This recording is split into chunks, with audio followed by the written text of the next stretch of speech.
That is awesome. That is so fantastic. I am so excited about that new intro. I could play it again for you guys. Um, Special shout out to Dilshan, my illustrator. He's the guy that is behind all of my illustrations on the labels. Um, I approached him and I said, "Hey, we need to go in a new direction." Um, and I asked, "Hey, do you do animation?" And he was just like, "Yeah, I do animation. Let's go." So, Greg, Mary, Miller Detailing, Humberto, David, um, John, Guardian Auto Detail. Like the intro is just so good. It's so good. I'm so proud of Dilshan for doing that for me. If you guys are following the Curmudgeon's Corner podcast on Instagram, we played a little teaser earlier this week about it. But hey, Papa Smurf is in the house. Play it again, Sam. All right, let me see if I will see if I can do it because I am really excited about it. I am. Hold on a second. Let's see if I can do it again. I'm not sure if I can. I don't know. I'm not very technologically savant. Hold on.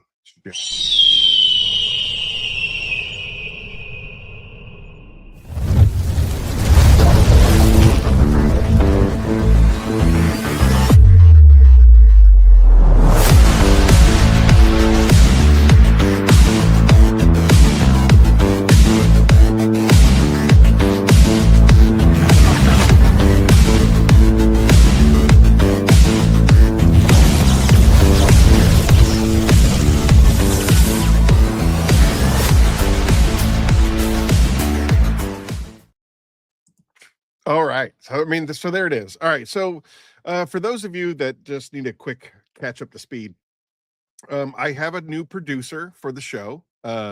His name is Rick Smith, and he kind of handles all of my scheduling and a bunch of whatever. I lean very heavily on Rick Smith, and and so he and Jamie the cleaner were, uh, I guess, they use the word collaborating. I use the word colluding.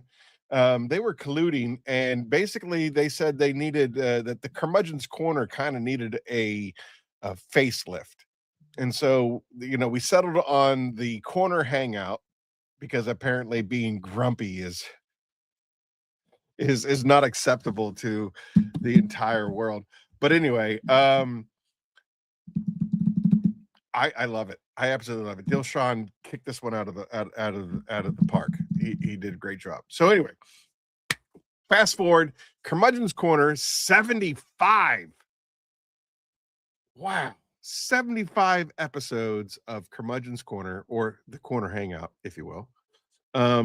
And tonight's guest, I couldn't be more excited about. This dude,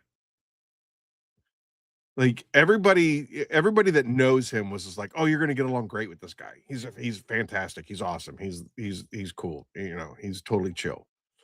Um, we drove down to MTE together. He's a sidekick for BioBombs.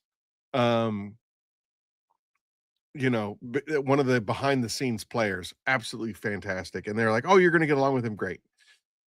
He picked me up, and then we drove from New Jersey all the way down to Orlando, Florida, and back. And I mean, I could not have been partnered up with a better wingman. I guess I was his wingman. I, like he's just awesome. And then it turns out his backstory is even better than I could have wished for.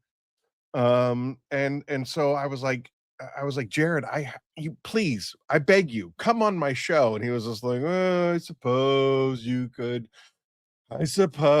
I could come on your show. No, he was absolutely excited to come on the show. Um, and So let give you a real quick background on this guy before, I embarrass him and bring him on stage.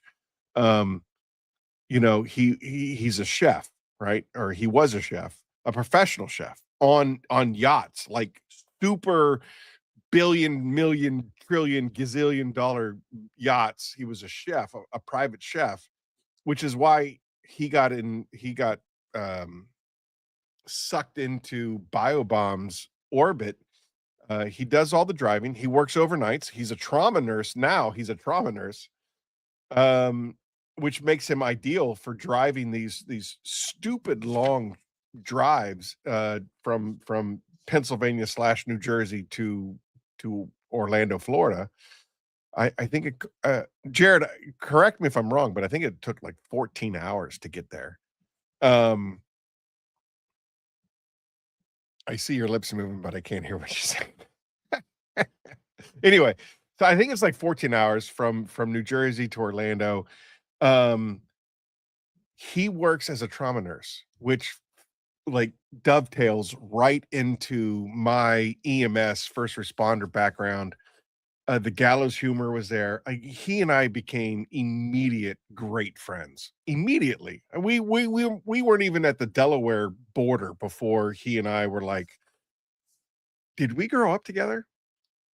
Anyway, um, drove down to MTE, spent the entire week together, broke down, set up the BioBombs booth, broke down the BioBombs booth, and then drove home together, which for me was one of the most harrowing experiences ever, because I don't know if you guys are aware of this, but the East Coast got hammered the night, the night that we left uh, North Carolina, South Carolina, parts of Southern Virginia got completely destroyed by a crazy snowstorm.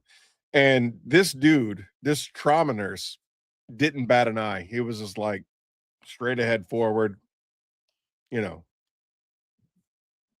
we're done. We're going through this. So anyway, I couldn't be more excited to have Jared come on the show. I'm not going to do the mental floss because I don't think this episode warrants a mental floss. I think that between the two of us, there's enough mental floss going on. I do want to say hello to Rich Smith and Keith Firebird and Flint Dart. Is that how you pronounce it? Flint? I can't. Flint State Start. The R throws me. Anyway, without further ado, let's get Jared Kratz on the corner. Hey guys, what's going on? Thanks, Aaron. Thanks for having me on, buddy. Oh, dude, the honor 100% is Great mine. introduction. Great introduction. Can I just start out by paying the homage that should be paid? That is, you are such an awesome human being. Thanks. No, thank you. Sure. I attribute that to my parents. Okay, that's fair. Oh, dude, Mary has been so excited. Can I just say, and again, I really, really apologize if I'm embarrassing you and or Mary, but I got to witness down at MTE an interaction between two strangers that was the most profound, impactful interaction between two human beings. The way that you and Mary interacted, like I got to sit back a little bit and watch the two of you meet each other, and the validation that you gave to Mary and the feedback that Mary gave back to you after Mary left. Or wait, I think you had to go. You were summoned by Christian to go off and do something. Do my errand things. Yes. And she was just so impacted by you. And then she left. And then you came back to me after your errand was over. And you were like, I just texted my wife. I told her about Mary. Like, it was just a wonderful, wonderful interaction. Yes. Mary's And native. Mary's native, and my wife is too. So for me to probably talk and connect with the one or two natives at MTE, of course I ran across Mary. It was a sure, good thing. but it was beautiful. Like Yeah, she's the way sweet. that the way that Mary told me how your interaction with her impacted her, and then the way that you told me that Mary's interaction impacted you was 100% the sum of what Curmudgeon's Corner is all about. Like it was awesome. And I, you know what I mean? I was just there to be a witness. I loved it. Anyway, all right. So I want the people, the audience of Phoenix. I want them to kind of get to know who Jared is, because I got to spend 14 hours with you on the drive down, and I got to spend 14 hours with you on the drive back. And I gotta say, you're one of the most awesome humans I've encountered. Oh, Dude, I mean, seriously, you want to call it a bromance? Call it a bromance. I love you, man. Like thanks. I you're appreciate just that. awesome. Thank you. You're making me blush here. Good. I'm a sinner just like everybody else. Thanks, All Aaron. right. That's a nice introduction. You want to Dan's start? Diamond Detailing. Welcome to the show. Appreciate you being here on a Thanks. Saturday night when people could be out doing whatever they want to do, doing whatever they can do. They're hanging out here in the corner, and I Yeah, appreciate that. yeah. It's gonna be cool. It's gonna be fun. And It's my by the way, first. you are the Christy Torres is here. Yeah, you know you're somebody when Christy Torres shows up. So, let's do the Batman origin story for sure. Which is, I would assume, kind of sort of why you got your initial, I mean, I guess not a initial connection to BioBombs, but why you are so important to the BioBombs when they travel. Would that be fair to say? You want me to just go way back? You want me to just Yeah. start at the Let's way start. back? Yeah. Like so. All right. Let me just say this: your avocado toast. It's avocado and toast. It haunts my dreams. It haunts my dreams. It was something about the type of bread that you use, the avocado, the rock salt, and the oil drizzle. Like It's textures. man, I'm telling you right now, it was. And I mean, I'm not. I don't think anyway. I don't think that I have that kind of palate. But dude, It's avocados and toast. If you like avocados and toast, you have that palate. oh my Lord, that was so even amazing. It was good olive oil. It Yeah. was smoke. When I went to Hatteras 2 years ago, I got some smoked salt. So it was smoked salt from Hatteras. It was avocados that were ripe and just like a whole grain bread. It's and so toast. good. Dude, Yeah. it was redonkulous. Like seriously, it haunts me.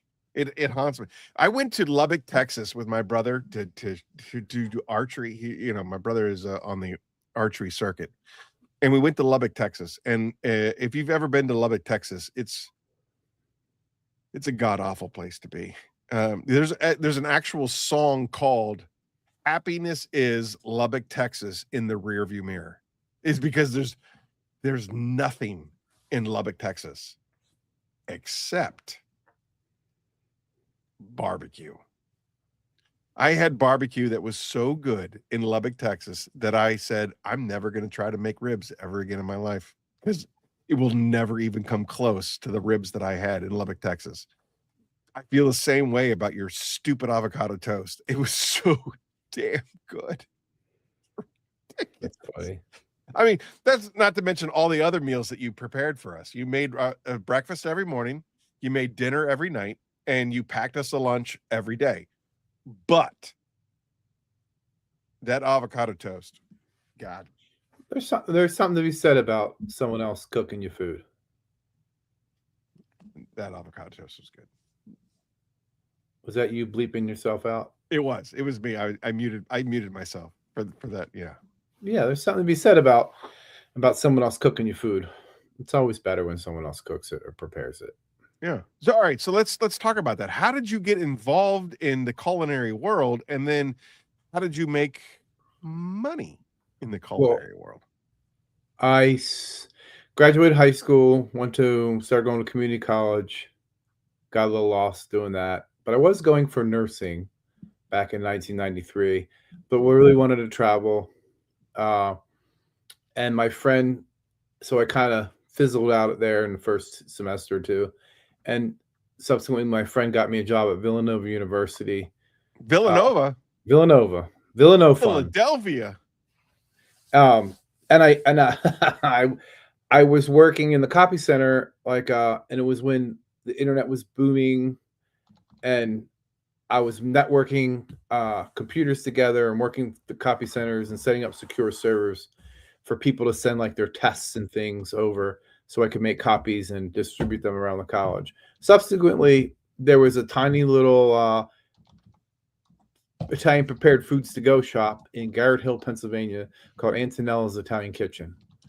So like old school where like the old Italian bread, they would grind up and make the breadcrumbs for the chicken cutlets. And if I had the keys to the place once I got to work in there for a while, and every once in a while I'd go in and her dad would be stomping grape skins in the basement in his boots and underwear, making grappa for later. So it was really old school Italian. She taught me how to cook. I started catering with her and working in her restaurant. It was like Italian prepared foods to go in like the main line. Lots of money, little time to cook food. So people stop there all the time. So I kind of learned the techniques to cook there. And I had catered a party for my friend who had a salon and spa. And for a present or gift to me, we went down to like a hairdressers convention in Miami. And it was a Fontainebleau hotel full of about 2,000 hairdressers. Needless to say, we had a great time. Sounds like a riot. It was a good time. Dude, if it was half the time, if it was half as good as what we had down at MTE, I'm jealous. It was a fun time. But I looked up an old friend, and her husband was working on Mark Anthony's boat, the Spanish singer's boat. And if you throw up the picture of me, this one, the picture of me, old school picture of me, the original one when I'm a young cat. That's actually his old boat. But this one. Yes, that's me. Oh, look at you! Look at you, huh? So wow. Keith was working on Mark's boat, and they really didn't have a cook. And he was like, "Hey, do you want to like be a chef? I run boats." And I was like, "Man, this is my ticket into travel. I'll get paid for it." So when I left there, I went home, bought like every cookbook I could get my hands on, as far as like ship to shore cookbooks and yachting cookbooks, and read them cover to cover, and came up with like a 14 meals, 14 desserts, 14 lunches, 14 breakfasts, right? If I have charter guests for 2 weeks or whatever, I can at least make them great food for 2 weeks. And the crew gets, usually on the smaller boats, get to eat the same thing. So that was my plan. So I moved to Miami, and my dad gave me a 1989 Ford Taurus. Drove down to Miami, and I started working on boats. And my first charter was in a 63. That's an older boat I was on. My first charter was on a 63 Sunseeker Predator, and we went to Harbor Island, Bahamas, and I got paid very well for cooking breakfast for these guys. And Keith's like, "Well, what do you think?" I was like, "Oh, I'm in. Here we go. Here's my ticket." So I learned how to cook. I got better, surrounded myself by really good chefs. I learned how to cook better, and we worked for Mark Anthony's boat. I worked for Mark Anthony for a while on his boat for maybe six to 8 months. He wasn't on the boat all the time, and then we chartered the boat a little bit. So I've always had a cooking background, and that has got me through pinches, through times of, not through through slow financial times. You can always cook, cater. You can always, cook food in someone's house. It's gotten me vacations. Friends that I go on vacation every year, they invite me back because I started just like, hey, I'll cook breakfast for you guys. If you bring food and you can cook and Yeah, you can clean, you they do. usually invite you back, right? 100%. 100%. I know this isn't your first time at MTE. I know that for sure. Right. So, Um, and then I worked on boats, private yachting for 13 years. I transitioned myself out of the kitchen because the kitchen's a hard place to be. When the guests leave, you're still the food energy for the crew, right? sure. So they flip the boat, the guests leave, they put the boat away, put it to sleep, put all the covers back on, wash the boat down, get it all reset. And if we don't have guests coming on or the owner's away, boats are like shore houses where the owner might use it. A lot of boats are like shore houses where they charter them out or rent them by the week, or Sure. the owner brings his like business associates on, and when he's not there, it's being used. But if it's not being used, you normally kind of put the boat to sleep, put the carpet runners down. But as a chef, you're still responsible for the crew food and the crew energy. Yeah. And I guess Dan's Diamond Detailing went to culinary school. Cool, man. I Yeah, wonder man. if we're Dude, I CIA. mean, Maybe. the corner, it has everybody down here. Yeah, it does. So anybody and everybody that knows me knows that I am a big time fly fisherman, especially with my dad. And every year or 2 years, we go to a destination. We've fished the middle fork of the Salmon River in Idaho, which, in my opinion, was the best trip we've ever taken.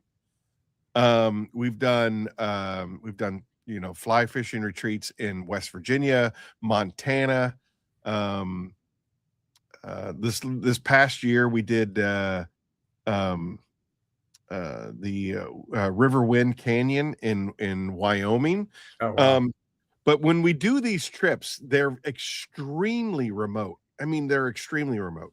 When we did the Middle Fork in the Salmon River, it basically you fly into Boise, Idaho, you drive to Stanley, Idaho, and then you pile into this little tiny plane, and they fly you way up into the mountains, and they shoehorn you into this canyon, and then you spend the next 5 days floating down the river on these McKinsey boats. And the reason why I bring this up is all of these excursions, you're off the grid. You're 100% off the grid. There's zero light pollution and there's zero contact with the outside world. Your cell phones don't work. There's no signal. There's no nothing. You are primitive.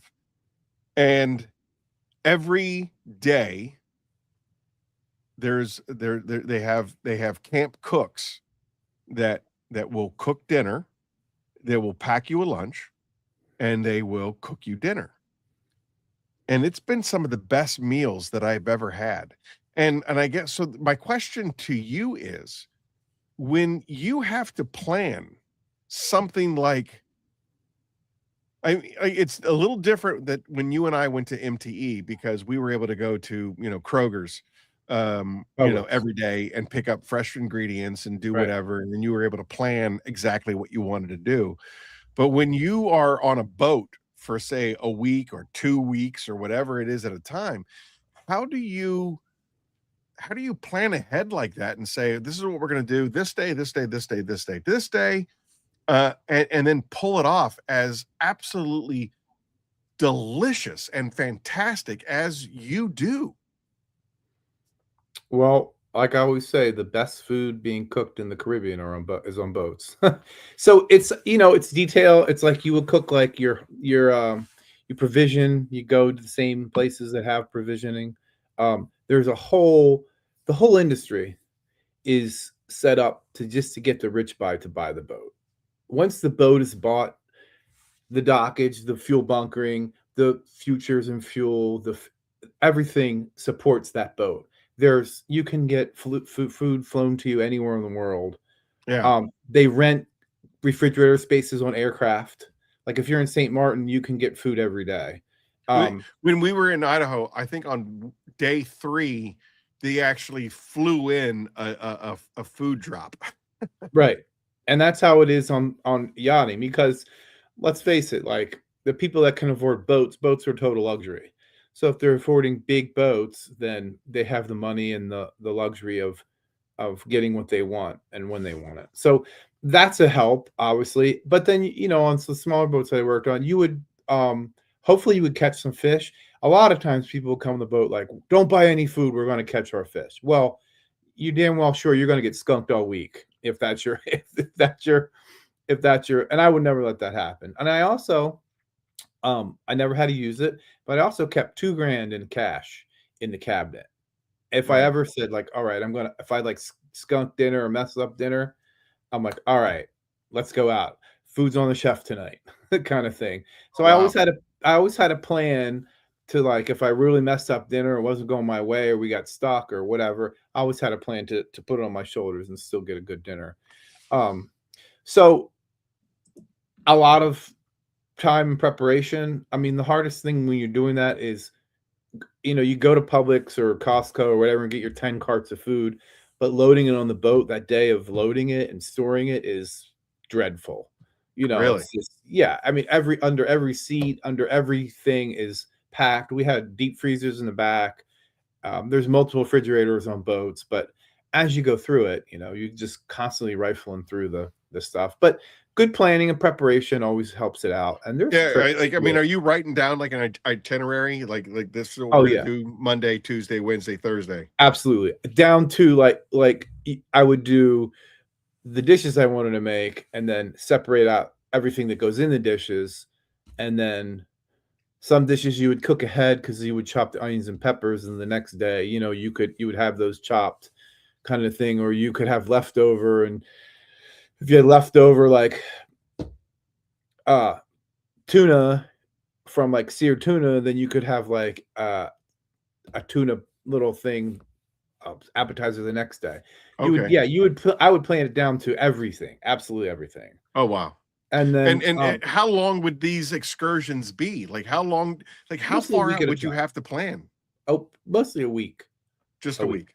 week. All Yeah, right. I mean, that's mostly a week. manageable, I would say. If you Yeah. start to getting into the 3-week period, you're kind of like, Well, when I first started going to the Bahamas were tough to get really good food. But you would go to the fish market in the morning on Sundays.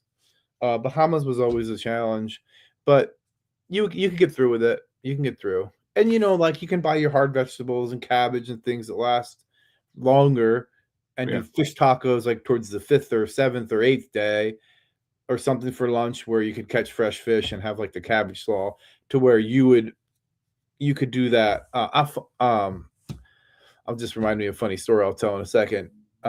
When someone asks a question, but anyway, you would do a meal plan and set out like the longer lasting vegetables towards the end of the week, right? But you would buy everything up front. Jared, when you do a meal plan, do you choose ingredients that can be used from multiple dishes or versatile recipes? For example, last night I went out to dinner with a friend of mine, and they do a tableside Caesar salad made from scratch. Right.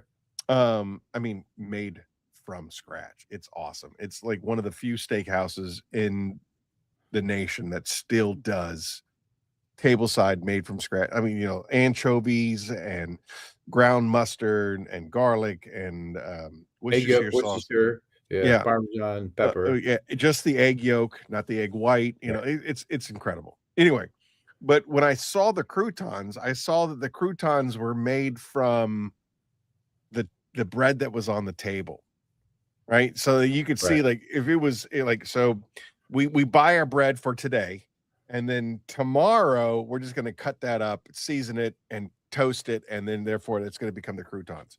And then To I guess Guardian's question, do you kind of play that game? You're like, well, I'm going to probably have some leftovers of this, so therefore Tuesday I'm going to make this. No, that wouldn't. Well, I would do that. Like I wouldn't let anything go to waste, but I would plan my menu and buy it all. Right? Okay. There's no like, okay, so you get this. If someone was chartering, one of the boats I chartered was 60,000 a week to charter. So, and then that's not including advanced provisioning allowance and tip. So they would send you 20% more for fuel and food. So if it was 60,000, they'd send you 12 grand up front, and I would have that to go buy whatever the freak I wanted. And then they would have a preference sheet, right? Like, we don't want filet, we want light, and everyone's like, I want light and Mediterranean or light and tropical or whatever. We like fish, you know. And as soon as they get there, they're like, "Where's the ribeyes?" But they're in Bermuda. We'll be there in a minute. Right. But anyway, so I would definitely think of, I would always use, like, if I had leftover filet, the third day we'd have like steak and eggs, right? If I did filet the first night, the third day it was a little tiny petite filet and some eggs in the morning. So I've always used my ingredients throughout the week. But I didn't specifically cook like, okay, this one has shallots, I'm going to use shallots in this dish and shallots in this dish kind of thing. I would just buy it all.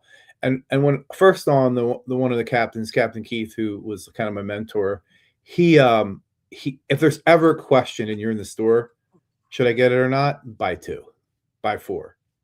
You'll always use it, kind of thing. So yeah, so I started cooking on boats and got to be pretty good at that, and got to hook up with other chefs, and then I realized, like, hey, the heat's always on in the kitchen. So I went to Maritime Professional Training School in Fort Lauderdale and got my approved engineering ticket and got a captain's license too. Captain's license. Yes. So that's pretty badass. All right, so go ahead. I'm sorry. Not to interrupt you, but I have to interrupt you. I'm getting pinged from my producer that we have to give something away. Again, this show is currently sponsored by Phoenix E.O.D, Evolve or Die. So the Corner Hangout, sponsored by Phoenix E.O.D, the greatest detail products on the planet. We need to give something away. So I guess my question is, we're going to give away a BioBombs Typhon kit. So it's basically a Typhon BioBombs mini kit that we're giving away. It has a retail value of $30. And we'd like to give that away to somebody in the audience. So Jared, give me a question that we can ask the audience that pertains to something that we've done together, and let them fight it out amongst themselves. A question? Yeah, like how long? Did you mention how long you've been a culinary chef? I did mention that. I mentioned how long I was on boats for. Yeah. All right. So there you go. That's the question. The question is, how long has Jared been on boats? Or worked on boats? I'm not worked on boats. Gonna give my sister some Typhon tomorrow. She needs stuff for her car. Yeah, man. Everybody needs some Typhon. It is one of the best products that I make, and incidentally, one of the best products on the market. And apparently nobody knows the answer to this. So we're probably gonna have to go. I ran through it real quick. That's all right. So can we call you Captain Jared? Yeah, Captain Jared. Sure. Captain Jared. All right. Sure. Maybe a different question, because nobody's biting. Okay. What was the celebrity that I worked for? Wait, what about 10? Was 10 years?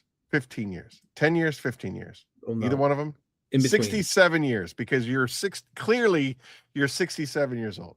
6-7 years is what they're saying. Oh, I see. 6-7. I get it. All right. Ricky Martin. Did you work for Ricky Martin? No, the other one.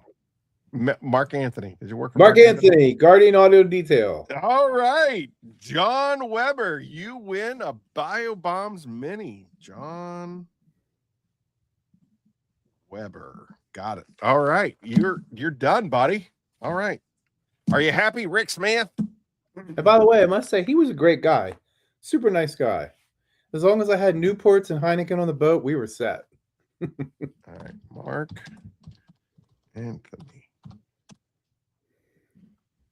Mark Anthony is an American singer and actor. He is the top-selling salsa artist of all time, a 4-time Grammy winner, 8-time Latin Grammy Award winner, the global ambassador of Latin music and culture, best-selling salsa artist of all time. He won. There you go. All right. Yeah. Thank you, Mark Anthony. We appreciate your contributions to Latin America music. Yeah. And culture. Excuse me. We had some fun times with him. I bet. Oh yeah. Yeah. J-Lo. I don't think J-Lo. I don't think. Were you ever on a J-Lo boat? No, I worked with him when he was married to Diana Torres. She was Miss Universe. Just Why not? Because why not? Right? Right. Because why not? She was Miss Universe. Sweet family, sweet lady. I can't say enough about her. She was great. She was great. And then they had one child when I was started with them. All right. So you gave me, looks like 7 pictures to showcase. Yeah. Other than this one, I don't think there's any other picture I want to showcase other than this young, sexy stud. That's in the Land and Sea Park in the Bahamas. It's a pretty cool little area up in the Exumas. It's called the Land and Sea Park, where you can grab a mooring and stay there for the night. All right. So, all right. So out of all of these places, where would you say would be the most, I don't know, all-inspiring location that you got to travel to? Oh, Dominica. It's between Guadeloupe and Martinique. It's beautiful. All right. There used to be no cruise ships, no direct flight. Used to be no cruise ships, no direct flights from North America or Europe. So you kind of had to go to Barbados or Jamaica and then take a puddle jumper over, and it's raw. And they have like a nature trail through the island. It's beautiful. The people are beautiful, and there's like sulfur hot waterfalls and rivers. Wow. It's the last place, I believe, that they try to colonize the Caribs. I always wanted to visit Nassau. Like that was like, I mean, I do kind of have a real. I like conch. I have a love for pirates, and I heard that Nassau was a great pirate hideaway. Always wanted to visit Nassau, but at the same time, I hate boats. Period. I hate boats. If I can't see the shore, I don't want to be there. Maybe it was because I was a little kid and I saw the Poseidon Adventure. There's no, like, I've always prided myself on being like a survivalist. I have a bug out bag in my car at all times. So like if, for some reason my car were to drive off the road in the middle of the mountains of Pennsylvania, I'm good. I got snare traps. I've got, fire making capabilities. I've got weapons. I'm good. Like as long as my feet are on land, I think I can probably survive long enough to where I'm either found or I get to where I need to be. You know what I mean? Like, should the apocalypse ever happen, I need to get to northwestern Pennsylvania to my parents' compound, where it will be the last bastion of survivability. On a boat that I can't see the coastline. Not your thing. It makes me pucker a lot. I have to be able to see land in order for me to be able to, like, and I do saltwater fishing all the time. Some of my best fishing experiences have been on the ocean, and I don't get seasick. We've had swells that were 20-foot swells. I remember my old supervisor when I was a first EMT here in New Jersey, Bob Zamitis. We'd always go on these party boats and they'd go out and they'd fish the wrecks. We're going for black sea bass or stripers or whatever it was. Right. And you would see horizon, you'd see the atmosphere, and then you'd see the ocean, and then you see the atmosphere, and then you see the ocean. And I remember tying my belt to the railing so that I didn't have to hold on to the railing, and I could still fish. And it was just the motion of the boat going up and down, and we would catch 2 or 3 black sea bass at a time. Everybody else on the boat, besides me and Bob, were getting seasick and throwing up. And I mean, it was just absolutely horrible for everybody. That doesn't bother me. I have no problem with motion sickness. I have no problem with seasickness, air sickness, none of that stuff. But if I can't see land, I want to punch a baby. I said it. There's a couple questions. Yeah. We could address those real quick. No, one guy says, no conch, Jared. Yes, I love conch. Conch salad, fried conch. What do they call it? Cracked conch? Absolutely. That's a Bahamian thing. Bahamians aren't fishermen. They collect, some of them are, but most of them aren't. They collect the sea snail, which is the conch. Yeah. My dad has a conch shell in his library, and you blow into it, and it makes the coolest sound of all time. And little known fact, the conch shell was referenced in Lord of the Flies, and you weren't allowed to speak unless you were holding the conch shell. And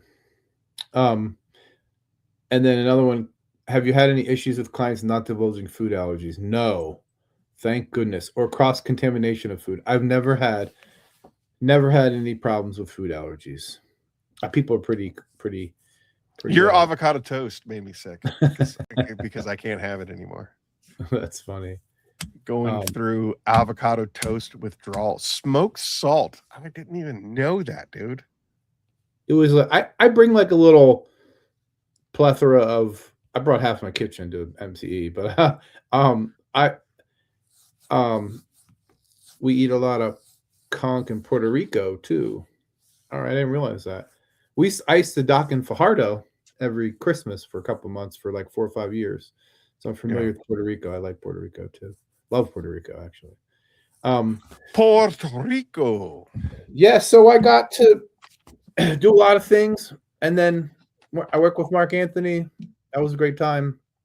I went to alder salt on salmon. What is adder salt? I think that's smoked salt too. Is it? So this is the boat, the one up there. So anyway, let me just finish going, right? Let me finish. I'm sorry. So no. We'll get it out, and then we can dive into all the stories because I got a million stories. So I realized, like, the heat's always on in the kitchen. You have days off, but they're always looking at you for food, So it's like, oh, well, what are we having today? It's like, all right, well, there's casseroles and everything in the freezer for you guys. But so time school and got my captain's license, and then became like a deckhand first mate. And then I grew up working on hot rods with my dad. Wait. You became a captain first, then a first mate? I thought there was like my only experience with boats would be the Count of Monte Cristo. And right. So I got my captain's first, and then you become a captain. Yeah, I got my captain's license, but then I was like a first mate on boats, and an engineer, first mate engineer, and then like a relief captain on the last boat I worked on. I never captained the boat solely by myself, but I moved the boat and things like that. Yeah. But I was like mate engineer, where I took care of everything, fixed everything, cleaned everything, made sure everything worked. And once in a while you'd hire a chef, and you realize he was dipping into the liquor cabinet, and all your Johnny Walker Blue was gone the first night, and they're pissed drunk. That would never happen. That would never happen. And I'd have to step in and save the day. That's happened more than once. I have a captain one time. I get back on the boat with the guests, and he goes, "Remember when I asked you I asked you you'd never have to chef again?" He's like, "Well, the chef is drunk and just burned all the cookies and almost burnt the boat down. So you're gonna have to cook for the rest of the week." What would be the biggest? I'm completely just jumping in. That's okay. What was the biggest incident / fear / catastrophe / what was the biggest error that you encountered being out on the open seas? So I'm not going to name any names. I'm going to write some of these questions down so I can get back to them real quick. Okay. So there is 3, but I'll go over one. A catastrophe. There's three catastrophes, but we'll hit one. Well, you got to realize. Oh, remember when you said, just I want to touch base with what you said the last second. You were like, if you wanted to jump overboard, if you can't see ocean, you jump overboard and freak out, right? Well, I don't know if I can't see land, I don't know if I'm going to jump overboard. What did you say? You said something to. I said I want to punch a baby. Like I'll get so anxious of not being able to see dry land that I crazy.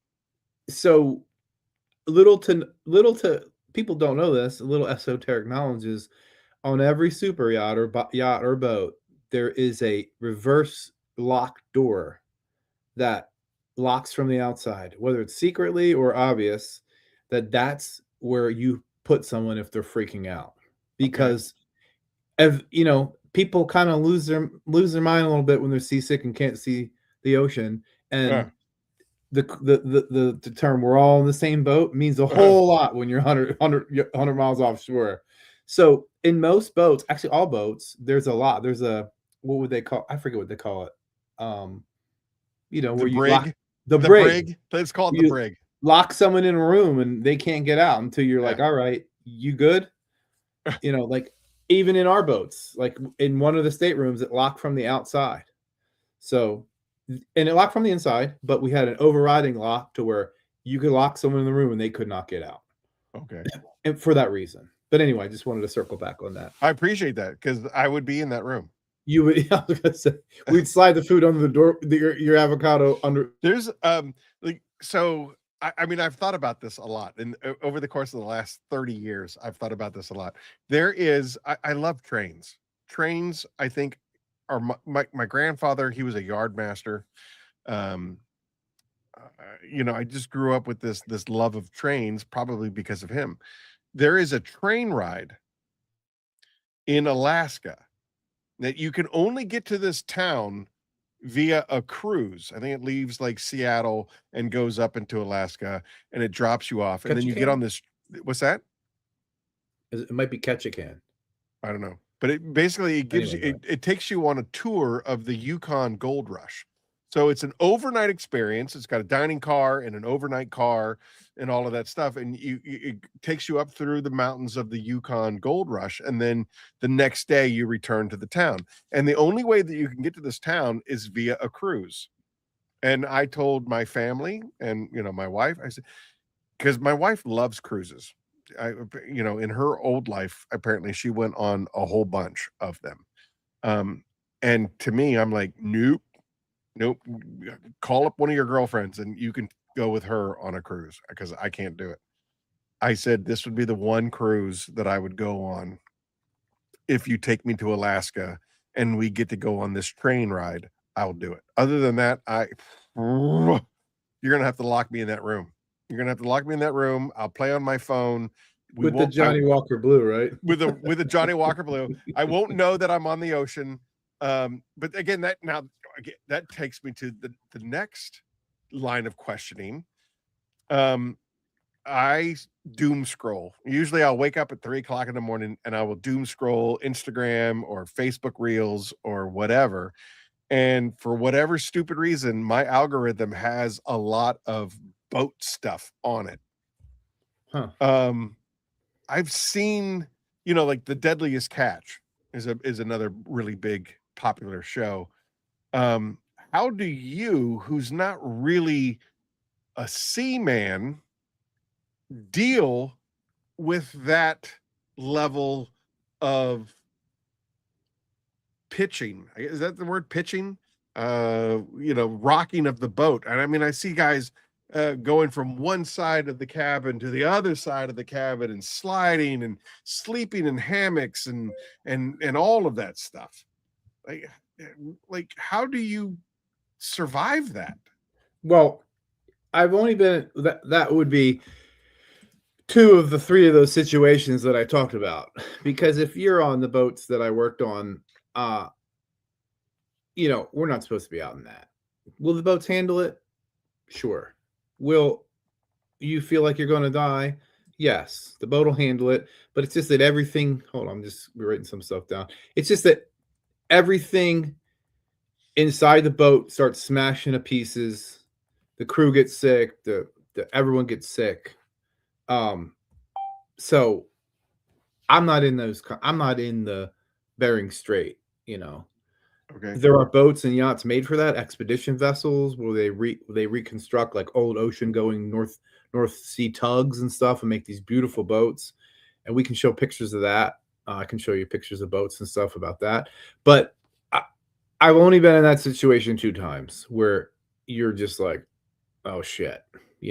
I've been in a situation where the captain was cursing at the ocean, like you're not taking us today. Oh, Captain Ahab. Oh, that was Captain Keith. Well, thank God there was no guest on board then. But I've only been in that situation twice because there's like a something called weather routing that if we would do our long passages, we would call them and say we need to get from St. Martin to Florida.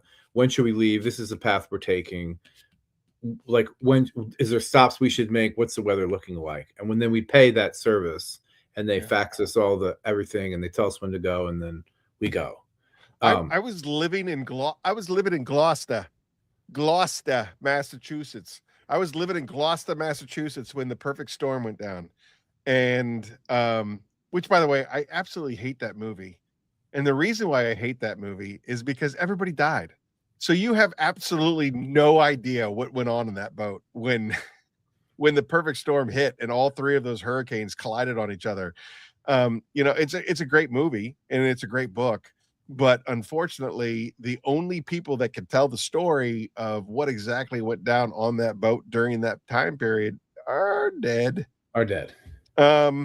Funny side to that, Captain Keith, before he was a captain, he used to have a jet ski rental in Miami, and he said that the tide went way out, and he's a big surfer, and he was like, something's happening. Took all his jet skis, got him up out of the water, and he went and tried to surf it. And he said they were the biggest waves crashing on Miami Beach that he's ever seen in his life. He couldn't surf it because it was too crazy, but Captain Keith saw the bottom part of that storm, actually. Wow. When he sucked up all the ocean and brought it to Massachusetts. Yeah. Holy 3 storms at once. Yeah. Craziness. So you asked about one of the worst times, right? Yeah. So we were in the Exumas. Maybe we should have done. I wish I could pull things up while we're doing it. Maybe you can talk to me. What do you want? Just look for the map of the Exumas, and maybe we'll put that up there. Okay. So we were leaving Turks and Caicos, and we actually were leaving from Puerto Rico, and we came through the Turks and Caicos, and we were in the way out islands of the Bahamas, and we were coming up the ocean side of the Exumas. And when you get to the Exumas, it's this beautiful chain of islands southeast of Nassau. And on the west side of them is the zoom in on the Exumas there. No, keep going down. That's what is that? I can't see that. That's Georgetown, Nicholson, Rolltown, Toombs. Is that Eleuthera? No. What? Go Williamstown, Moore Forbes Hill. No, that's anyway. Just look for the Exumas. It's a chain of islands. I think it's northeast of that. I'm on Exuma right now. That's great, Exuma. Go. So just go zoom out a little bit, and then move your thing all the way down. Move that screen down. Oh, the other way. Sorry, move it up. Okay, so all these islands, these little chain of islands, are called the Exumas. Gotcha. Yes, and that's where the Land and Sea Park is. And if you go down, that's where like Johnny Depp has an island. Land and Sea Park is right there. Bernard Arnault has an island. The guy that owns Louis Vuitton, Moet Hennessy.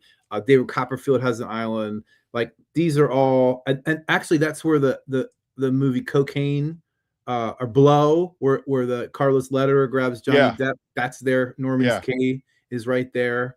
Actually, Okay. know a guy named Wade Nixon who Carlos Lederer bought him a Boston whaler that he still has, and they bought all the There's Islanders Norman's Cay. boats. Norman's Cay is right there. Yeah, that's where the landing strip was, where they'd bring all the cocaine into the Bahamas and shoot it across the United States. Anyway, hey, why not?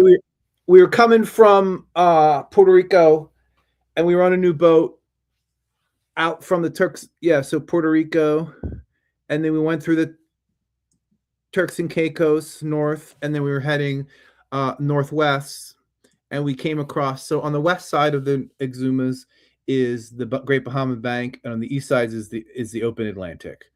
Okay. So when you're coming on an outgoing tide, the water is rushing off the bank into the Atlantic. And we were on a new boat, not a new boat, but a new boat for us. And it was an older boat, and they had dip tanks. So you would dip a piece of wood in the tank, and whatever like marking sticks, it was like 22 centimeters or 300 centimeters, whatever it was, mark where the fuel got to on the stick. You had a chart, and you say, okay, I have 1,200 gallons left, or 2,000 gallons, or 4,000 gallons left. But the tanks were shaped like this, right? So if you have from A to B is so much, but we didn't account for the V at the bottom. So when you have, a couple inches at the top of the tank, it's hundreds or thousands of gallons to go down like 8 to 10 inches. But when you're at the bottom of the tank, because it's shaped like this, right, it's you go 8 to 10 inches, and then you don't have much. You have less and less and less left. Sure, because it's shaped like this, right? A V. So we're going to stop in Great Exuma, and I said, yeah, let's stop for fuel. And the captain was like, no, let's just try and head to Samson Yacht Club in the Exumas. I'm like, okay, not my decision. We had a little mate on board, DB. His nickname was Douchebag. Little Brazilian kid we picked up in the. He loved it. Greatest kid. We taught him how to speak English and all his curse words. But anyway, had him as a little first mate, and we were running by ourselves, no guests on board. And so I kept dipping the tank, and I'm like, for the fuel was going down fast. Right. And the way it works on boats is you have suction that comes out of the tanks, and if there's like tubes that go down in the tank, and here would be like the generator tube, and here would be the main engine tube, right? So you run out of generator fuel before you run out of main engine fuel. Right. It's kind of like a warning, like, hey man, well, we're done. We're done, and it's about to be all done. Right. So we were coming into the bank, and the boat starts. So I'm sucking, water, and there's muck at the bottom of the tanks. Yeah. So, and it's probably 8 knots running off the bank, and we're going like 11 knots onto the bank. So we're not making much headway, and it's you're giving me agita. And it's probably like 30 feet wide, 40 feet wide.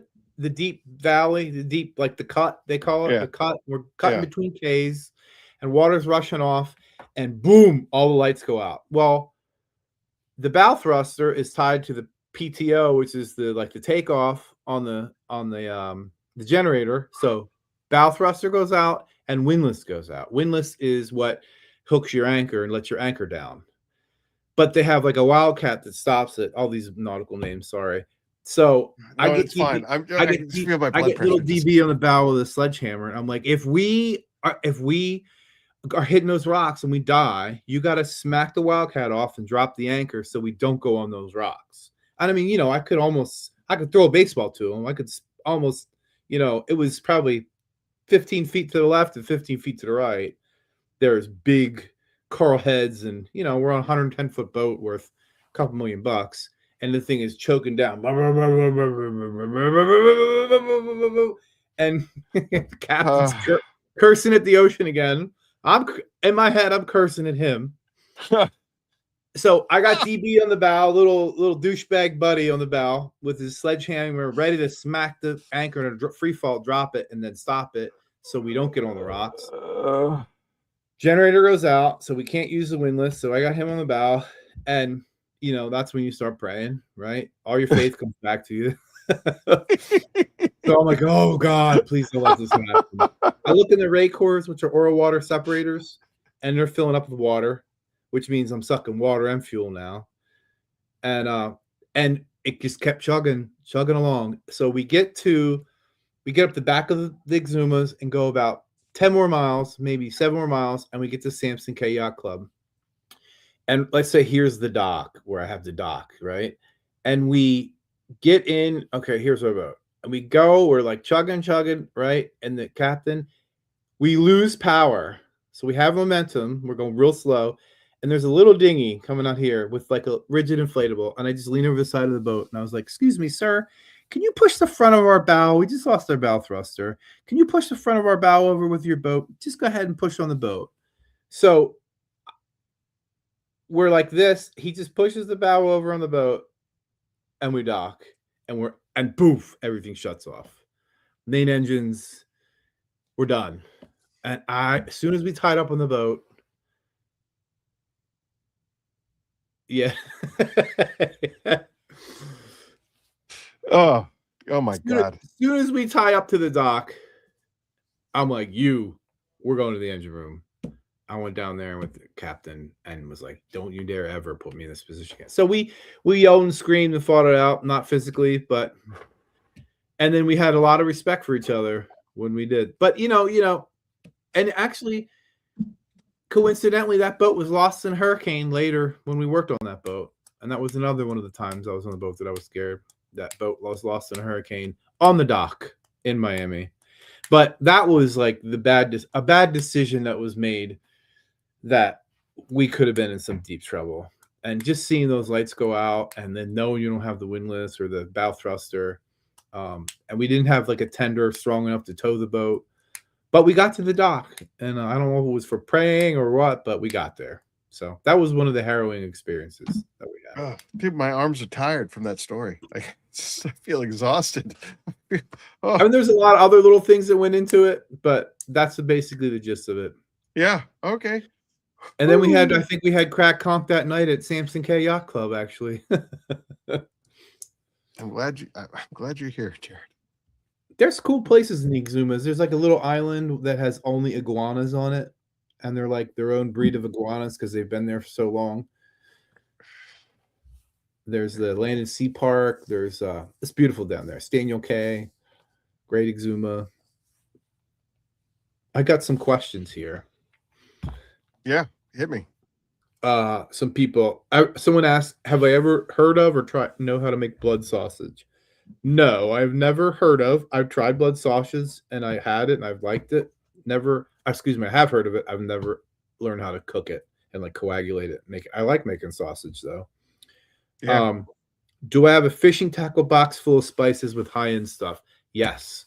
I actually I got better after I became a mate engineer. I became a better chef because we had to hire chefs that were like went to culinary school and worked for Von Dog and all these like high-end places. Yeah, so you were fairly untrained, but yes. you learned along the way. Mm-hmm. That's amazing. Like, how do you get to that caliber level of chef where you're cooking for these celebrities and these high profile people without somebody checking your resume? Well, that's when I first started. I remember I said I had those 14 good dinners, and you'd only see them for a week or two at a time, and you could work out and they always want like one of their favorite dinners, which is like always want one of their favorite dinners, which is usually steak and potatoes or something. So that's easy to cook. But sure. I learned how to like do techniques at that catering place that I work at. Right. I knew how to sous vide stuff, and I learned how to braise things, and I learned how to like temperatures on things. And I always temp food. Like that was like I took the guesswork out of it. Like where some Right. people say, like, here's medium rare and this is well done and this is medium well. I mean, yes, make but the fist and then touch it. Yeah. You can also stick a thermometer in it and get exactly what it is. Yeah, that's what I do nowadays. Right. So I learned how to cook. I'd like to think that I'm a pretty decent cook. I read a lot, I watch a lot, and of course, that's how I learned. I was a homebody. My brother was the big athlete and was out hunting with my father and all that stuff. And what I was doing was hanging out in the kitchen with my mom. And that's what really got me the love of cooking. Was from my mom. And I remember being in 7th grade and I'm like, I'm going to perfect scrambled eggs. I'm going to figure out how to make the best scrambled eggs on the planet. And ultimately I failed. And I defaulted back to my mother, and my mother, she said it's the power of 4 is how you make the best scrambled eggs. The power of 4. So for every 4 eggs, it's a quarter tablespoon of milk. It's a quarter teaspoon of salt. Yeah. So on and so forth. Like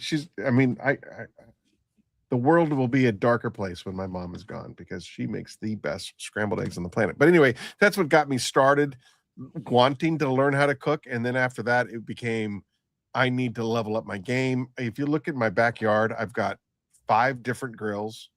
I have a smoker, I have a barrel smoker, I have a Traeger, I have a Blackstone. Yeah, I love grilling. I have a fire pit, all of that stuff. Again, so all right, so we're coming up on we're after we're 9 o'clock already. The transition between you being a culinary genius. No, not that much, but I had your avocado toast. All right, so shut your mouth. Shut your mouth. Culinary genius.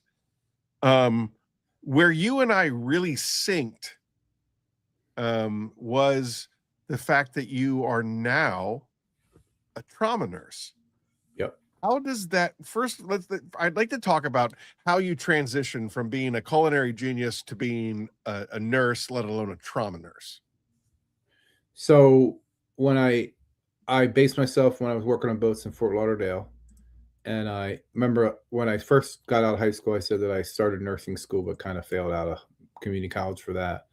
I met my wife in Fort Lauderdale at like a workout class. She was just getting out of the military, and she's Native American. What branch? Army. She's a Army. She got out as a captain, was about to make major, and then got out for some. Hoorah! Yeah. No, that's Marines. Oh no, that's Army. That's Army. Sorry. Hoorah! Hoorah is Army. Oorah is Marines. Sorry. Yeah, sorry. That's okay.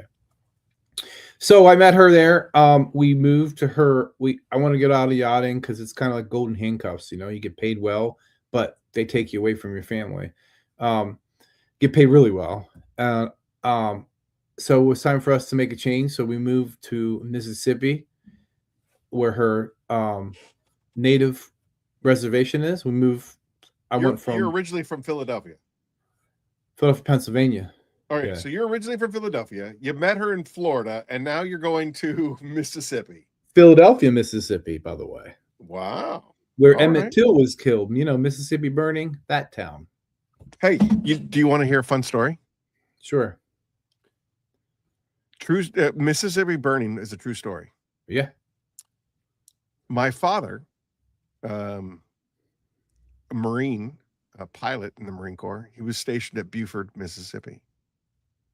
He was the neighbor of the lawyer that defended the black guys. Oh, wow. The KKK probably burned his house down. Got the address wrong and set up shop in my dad's front yard. This is before I was even born. And so, my dad, kills the lights in the house, flips the couch over, tucks my mom underneath the couch, and just lines up all of his shotguns along the couch. And he was just like, bring it on, MFers, bring it on. right? Because they burned a cross in his front yard, thinking that it was they thought they were at the lawyer's house, but they were actually at my dad's house. Funny that you bring that up because I was just telling Rick Smith about that story, I think yesterday. That's Yeah. bananas. So, yeah, that's crazy. Rick was like, "How did that story end?" I said, I don't know. I think they got tired. I mean, I'm here, my dad's here, my mom's here. I think they just got tired and went home. So I don't know Yep, how. we're out of wood. So, funny story. They still would march in that town when I lived there.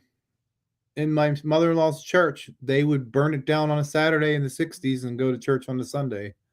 So growing up, for me, growing up in the military, living on military bases and so on and so, I never knew racism. I never did. I never knew what it was. Like the biggest difference of class. Go to if you Philadelphia, Mississippi. Yeah. Well, the biggest difference of class was, I mean, dude, the majority of me growing up was in the South. Quantico, Virginia, Cherry Point, Fort, or excuse me, not Fort. My brother always says Army uses forts because they stay put. The Marines use camp because we always move around. Camp Lejeune. The biggest difference in class was based upon enlisted versus officer. Right. So it was a class thing, not a. So if you were an officer's kid, you had a golden ticket. I remember vividly getting in trouble. Like every Friday night, we'd go off to the O Club, which is the officers club. We'd go to the O Club, we'd goof off, we'd get, one of our favorite things to do is it was called Bottle Rocket Wars. And it would just be bricks of bottle rockets, and we would just launch them at each other. Just, put it in a bottle and fire it off and try to hit somebody with a bottle rocket. And then we'd wait for the MPs to show up, and then the MPs would come, and then we'd scatter, and we'd run into the woods, and we got dogs. We'd be like, oh my dogs, who cares? And we'd do all this fun stuff, and then eventually we'd all get captured and caught by the MPs, and then we'd have to pull out our FIDs, which is the field identification cards, right? Like, this is who I am, blah blah blah blah blah. And because your dad was an officer, you got. And my dad was a major, and then he was a lieutenant colonel. They were like, I remember I would get driven home. I would get driven home in the back of a patrol car, versus the enlisted kids. They were all taken down to the station, and their dads had to come pick them up down at the station. So, but as far as like racism was concerned, it was more class. I didn't know anything. Like, Floyd was one of my best friends. Marcus was one of my best friends. Like, there was no race involved. It was just like this dude. I remember Floyd Gladden he introduced me to X-Men comics. Like, I was a Captain America Silver Surfer guy, and he was like, dude, you really should be reading Uncanny X-Men.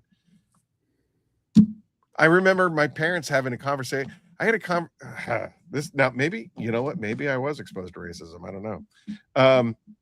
There was a girl in my class. Her name was Oyana. And I was really good friends with her brother. And Oyana and I developed like a really good friendship. And I remember my parents going, hey, are you sure you want to be hanging out with Oyana? And I was just like, why wouldn't I want to hang out with Oyana? And they were like, well, I mean, if things progress and the kids, you were to have kids together, that would be really difficult for the kids. Kind of like a mixed race worth of kids. And I was just like, first of all, I'm in 9th, 10th grade, and I'm just like, kids, what are you talking about? I don't believe that I didn't get kissed until I was in 10th grade. Cindy Wiggins, my first girlfriend, Cindy Wiggins. Yeah, I was like, kids, what are you talking about? What? Like, it was so beyond me. But anyway, I completely segued it. Okay. My producer's saying that people are asking questions, that I need to pay attention to questions. I got some. I have some written down here. Go ahead, please. But we were just talking about how I got, and I go roundabout way on the stories too. I'm sorry, but how I got to trauma nurse. But hold on, Right. Someone said,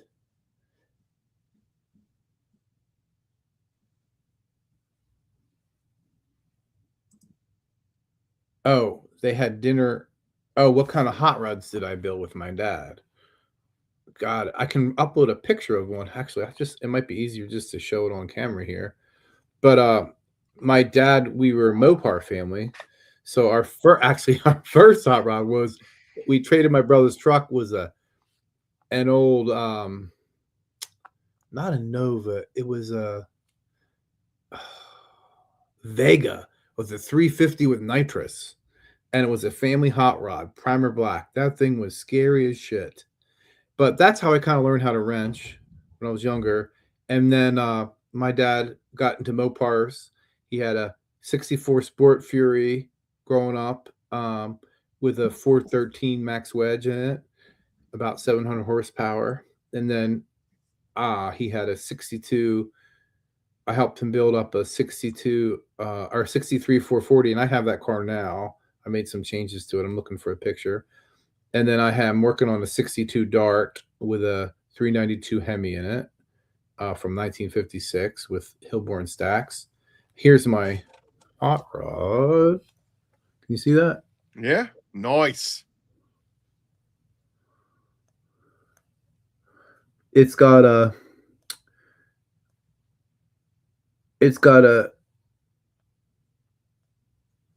that's my son. So it's set up like it's got solid back wheels and American torque thruster front rims. It's like as if you would make it a hot rod in the 60s. And that Nice. has a Ray Barton race engine stroked out to over 400. So cubic you've inches. always been kind of a car guy. Yeah, always a car guy. Always from day one. Is that Grew how up. you kind of got connected with BioBombs? I got connected with BioBombs through food because one day I was smoking some brisket and my neighbor, three houses down. I've heard this story. And he's like, "Yo, what are you smoking? You got good smoke." And he was in the back porch smoking. and I was like, whatever it was. And I was like, "You have good smoke too." And so I ran him over some barbecue. And it was a pork butt and brisket. And I have this really good like South Carolina mustard sauce that I would like to make and produce someday. It's pretty much tops. So, and I'm my harshest critic with food. So when I usually say something's good, it's like I've perfected it over the years. So Dude, I'm glad that you live 40 minutes away from me because I would be camping out at your house every gosh darn day. And then, so anyway, that's how, and then I dropped off food to him with some pork and some mustard barbecue sauce and some Mr. Ron's coleslaw. That's like a local thing around here.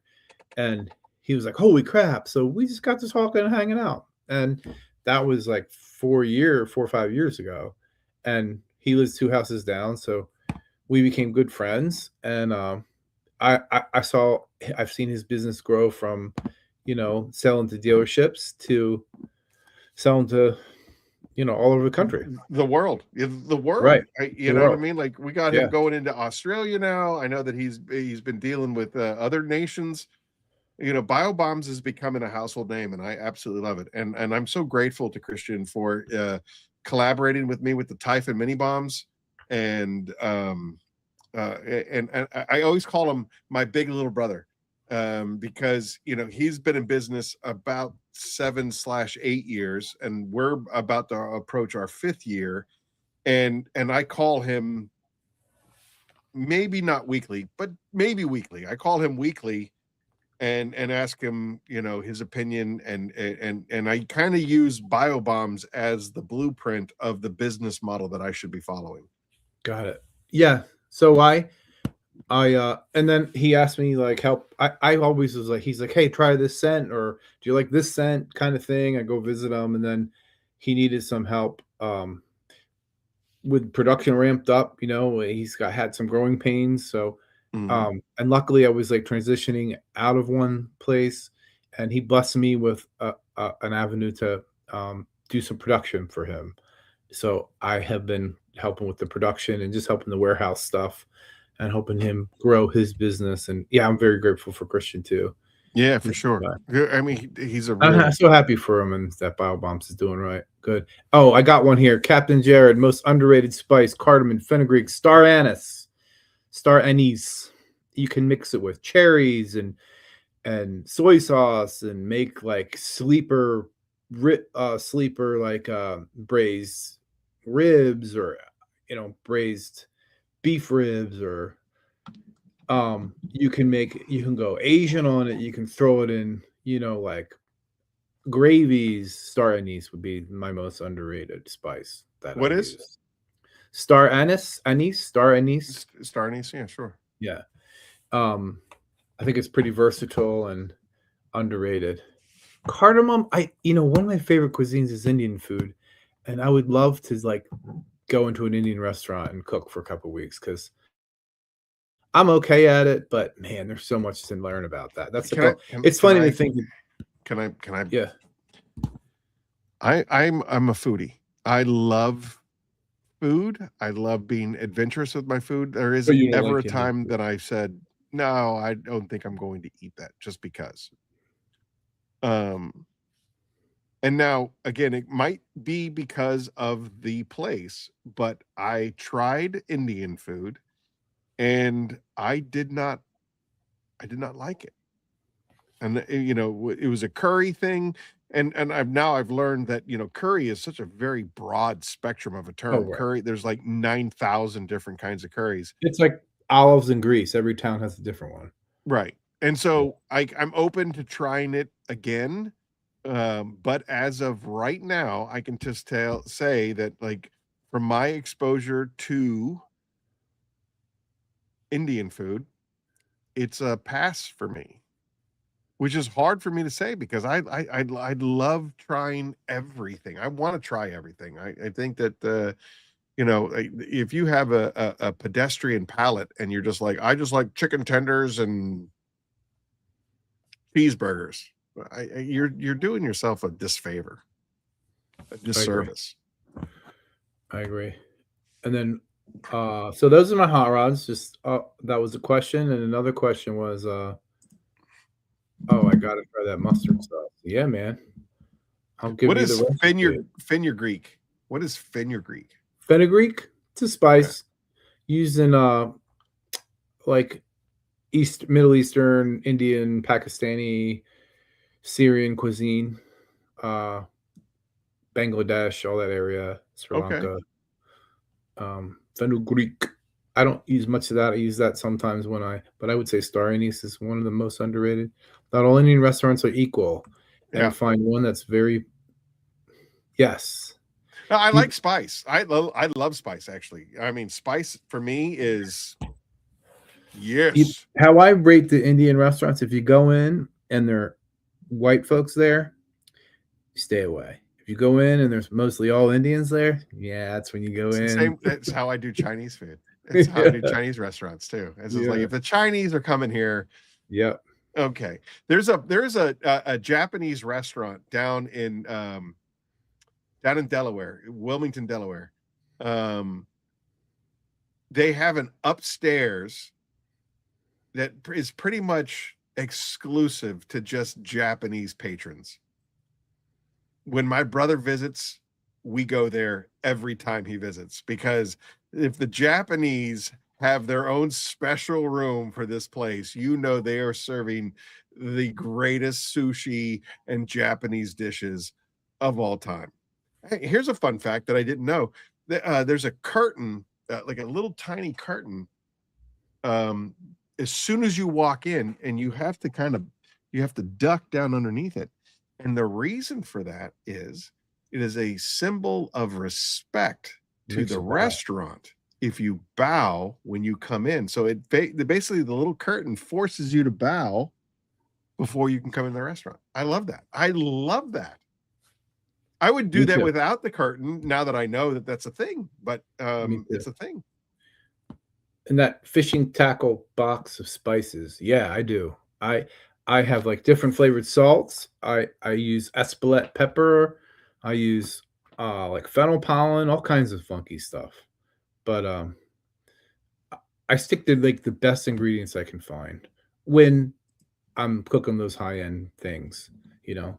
Like I would go to butcher shops and fresh fish places, and you know how it's and my I would say my cuisine would be like I would tell people like what kind of cuisine do you cook, and I always say global comfort food.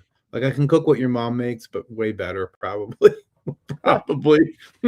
and and just tastes great, you know. Or I could say ghetto gourmet, you know, like short ribs on top of a lobster mac and cheese or something, you know, if you wanted it heavy. Uh, so I met my wife in Mississippi, in Fort Lauderdale. We moved to Mississippi as I transitioned off boats. And someone said in here, I love Laurel, Mississippi. I had dinner with someone from the Choctaw Nation. My wife is also from the Mississippi Band of Choctaw Indians, and we lived in Bogue Chitto, one of their like 9 reservations in central Mississippi, right outside of Philadelphia, Mississippi. It's called Bogue Chitto, Oh, Cheeto. which means little river or small river. And my nickname for them is Nitatobi, which means white bear because I'm hairy and they're not. All right. And then I started taking. I got a job. I got a job there in Mississippi, installing solar because I knew a lot of electrical from working on boats, and I can get into how I got to learn how electrical on boats.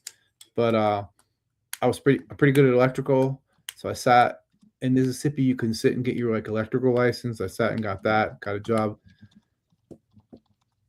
solar, and I'm like, I can't do this forever. You know, I'm making $13 an hour on hot roofs in the middle of Mississippi summer. This isn't going to work for me.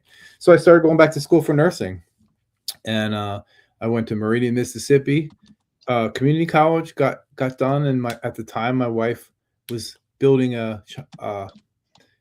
she was project manager on a health center for her tribe, and she got kind of burnt out after we were there for 4 years. It was very hard for her and hard for me, but we both worked at the health center once it opened, and I was like worked in facilities management because everything in the big building is the same as on a boat. They're just bigger pumps and bigger HVAC and bigger, you know, bigger and better. So I could translate what I knew to boats to what I knew to how to fix things on land and take things apart, and you know, so I did that, and then we moved back to where I grew up, and that's Philadelphia, Pennsylvania, and I finished my degree and got my RN degree, my registered nurse, finished my degree here, and then started working at in Lehigh Valley in a level 1 trauma center as an emergency nurse. And then as I worked there and got better as a nurse, after a couple of years, I trained under trauma, and then I don't always do the traumas. I'm a floor nurse, but if there's traumas and they need help or whatever, or the trauma nurses aren't there, I'm usually the pick to go into the traumas. I just did one the other night for 3.5 hours. It was a pretty bad one, but it was good to get back in there. Okay. So I guess that's a great segue into the next segment, which, you know, how do you, with the background that you have, how do you get called into being a nurse, and then how do you get called into specializing in trauma? So I think I've always wanted. I grew up. My mom was a nurse. All her 2 sisters were nurses. My cousins are nurses. So once I started being in nursing school, I learned that I wasn't medically illiterate. You know, like I wasn't like we had a big, you know, like I'd get bit by a dog. My mom would say, I'll bring home stitches and I'll stitch you at home. Like growing up with a nurse in the house, you tend to know a little bit more about health or, you know, sickness than you think. So, you know, as I sit in triage, sometimes people come in and I'm like, okay, how do you know you have a fever? They're like, well, I don't know that I have a fever. I just think I do. I don't have a thermometer at home. Like, did you take Tylenol? Well, I don't have Tylenol. I'm like, okay, you don't have Tylenol, Benadryl, or a thermometer at home. What's going on? So you learn quickly. Like I wasn't so medically illiterate. So I completed that circle when I was younger, went traveling through the world, got on boats, got off boats, went through school for nursing. And I kind of feel like that is my calling, to help people. Plus, it's the human connection, right? Like, I see people at their work. It could be my normal day, but I usually see people at their worst. And Sure. My best day is your worst day. is your For worst sure. day. For That is sure. absolutely true. Because when I'm rocking and rolling, I'm kicking ass, and it's a sick patient, they're sick because they did something silly or something happened to them tragic. And that's when we come together. Like I say, I always say that we see the best and the worst of people. The worst meaning, unfortunately, the patients, and the best meaning the young nurses and older nurses and everyone coming together as a collaborative healthcare team to saving people's lives. And that's the human connection that I like. Like, I hit people straight up, like, your feet are stinky. What's going on? It smells like they're rotten. When's the last time you washed your feet? Like, I have a knack and, like, kind of know my audience, and I just hit people straight on. And it's like, listen, I've put a tube in your penis. I've cut your clothes off. I've seen everything Yeah. about you. I know all your tattoos. It's time to get honest here, So I think that human connection that you can make with someone being a nurse, and then ultimately like a trauma nurse, when you see them on their worst day, is something I think that's how you and I ultimately really, really connected. Again, talking about the gallows humor and just being able to make light of the most horrific situations. There's a one night we had a cardiac, and you could tell this guy was knocking at heaven's door. And that's a nice way of saying it. We call it circling the drain. yeah, exactly. Circling the drain. And the entire family, there must have been at least 8 other family members just around him. And they're all just, everybody's in panic, and dad's gonna die, and what's going on. And we arrived there, and I remember very clearly, I was just like, wow, something smells wonderful. Were you guys cooking dinner before all this went down? And they were like, yeah. And I was like, all right, well, why don't you guys go back into the kitchen and continue doing whatever wonderful thing that is going on in there. And we'll take, I just need one person to stick around to give me the history, and we'll make sure, dad's okay. And we saved this guy's life. We saved this guy's life. You know what I mean? And we did all the things that we needed to do, and we got him to the hospital and transfer of care. And to the best of my knowledge, he's alive to this day. That's great. The next day I get called into the supervisor's office, and I'm getting written up for lack of professionalism. For telling those people to go in the other room. For telling those people to go and go in the other room. And I mean, I was furious. Like, you guys want to know why it's called Curmudgeon's Corner, is because I do not back down in the face of injustice. And I was just like, these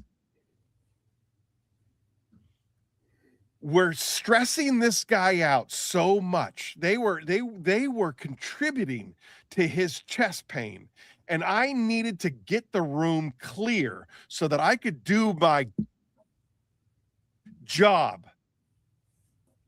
And I saved this life. And you're going to call my office and say that I was unprofessional and that I didn't take the situation serious. Oh yeah, man, I tell you, I wanted to burn that lady's house down. I did. I was just like, house fire. I saved your father's life, and you called my supervisor to say that I was unprofessional. I was Jesus when I walked into that house last night, you bitch. Like, come on. Yeah, It's all about, now they stress this, like, connection and experience, like, how was their healthcare experience? And I ask all my patients, I'm like, what was your favorite thing to cook? or where's the nicest place you traveled? Yeah. And that way, when they come back to me and say, "Did you talk to your patients?" I'm like, "I know what they cook. Her favorite thing to cook was this. This is where she traveled. This is where he traveled. This is his favorite thing to do." I try to connect with people, but yeah, I know how that is. I've, you know, I can tell you I'm a sure. I'm sure that you have, my last guest on the show 2 weeks ago, Keith Shively, he was an FBI task force police officer, and now he's canine. Um, it was such a great interview. Gosh, like what a great interview. Um, it never really occurred to me until I did my homework on him that police officers, as far as like first responders are concerned, um, I think police officers get the worst of it because yeah, as EMS, I can just walk away. You know what I mean? Like I've walked in on 100 self-inflicted gunshot wounds. You know, somebody who's painted the wall with the back of their head, and I'm like, DOA, peace, peace, bitches, and I'm out. And I don't have to sit around. I don't have to worry about it. I don't have to reason why it happened. I don't have to deal with any of that stuff. And police officers, they got to be there the entire time. They have these images burned into their heads and they can't walk away from it the way that we can. And with family, and then they were dealing with family sure. And the and same thing who's when the it comes to the perpetrator. hospital. You remember I asked you to watch the movie Code 3. One of my favorite movies ever. 100%. It's absolutely fantastic. If you haven't watched it, everybody in the audience needs to watch Code 3. It's on Hulu. You can watch it for free on Hulu right now. I've probably watched it 20 times at this point. It is 16 years of my life summed up into 2 hours. But to my point is when I deliver a patient to the hospital, I don't want to know anything else. I don't. As long as as long as I have delivered the patient alive to you, in my mind, that patient is alive, and I get to walk away scot-free, zero baggage. I did my job. That patient is alive. You being a trauma nurse, I just kind of throw that in your lap and walk away. And now you have to deal with either the patient lives or the patient dies. Because I would imagine if we're doing especially a level 1 trauma center, We get it all. We get it all. well, not only do you get it all, but it is pretty definitive. Either the patient lives or the patient dies in your office. Right. Period. How does I know for me personally, I got out of EMS because it swallowed my soul.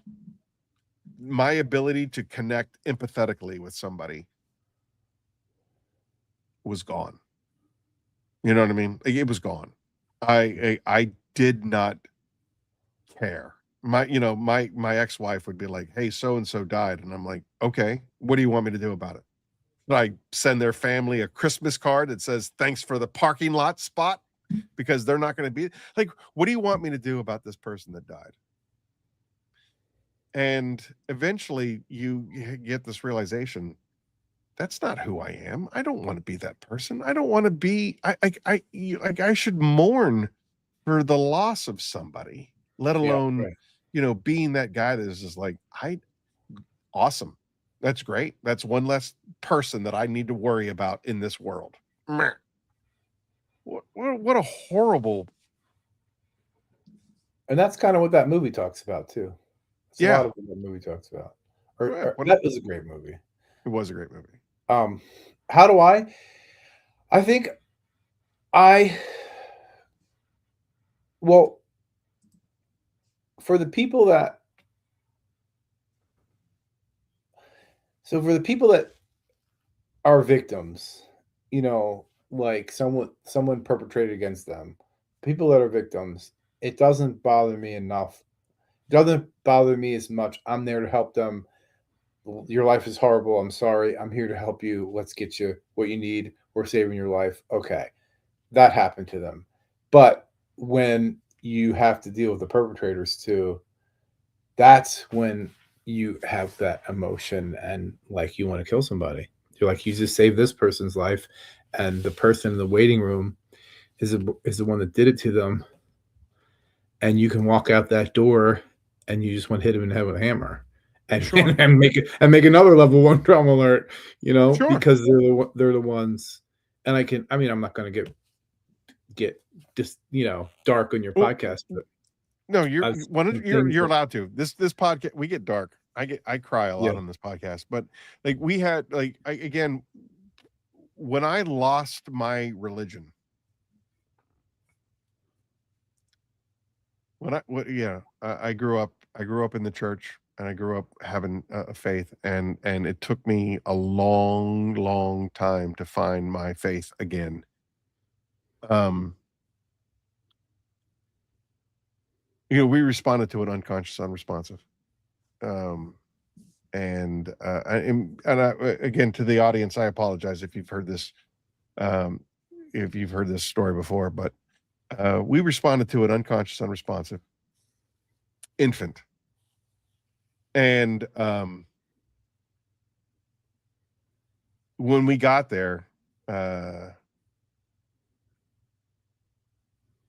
infant had been dead for some time, and the infant had died. It was all right. So the story, as I was told later, the couple went to a wedding the night before, and they got completely obliterated.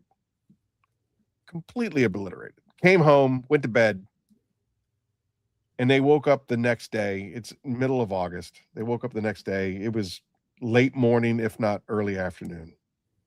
And they were confused as to why the infant hadn't woken them up, because normally the baby would cry and the baby monitor would squawk and they would say, hey, like, we got to go and take care of the baby. But the baby didn't cry and didn't squawk. And so they slept in late. And then they discovered that they had left the child in the car seat. And it literally baked to death. It baked to death. And my son Jacob was new to the world. I think he was less than 3. I remember it was the only thing that I could think of was my son. I need to see him. I need to hold him. I need to physically hold him and know that he is alive and well. And then after that impact, it was kind of like, how could this happen to such an innocent thing, an innocent child, a baby? It had no power whatsoever to save itself and help itself. And I was just done. I was done with everything. Like, there is no God. I don't care anymore.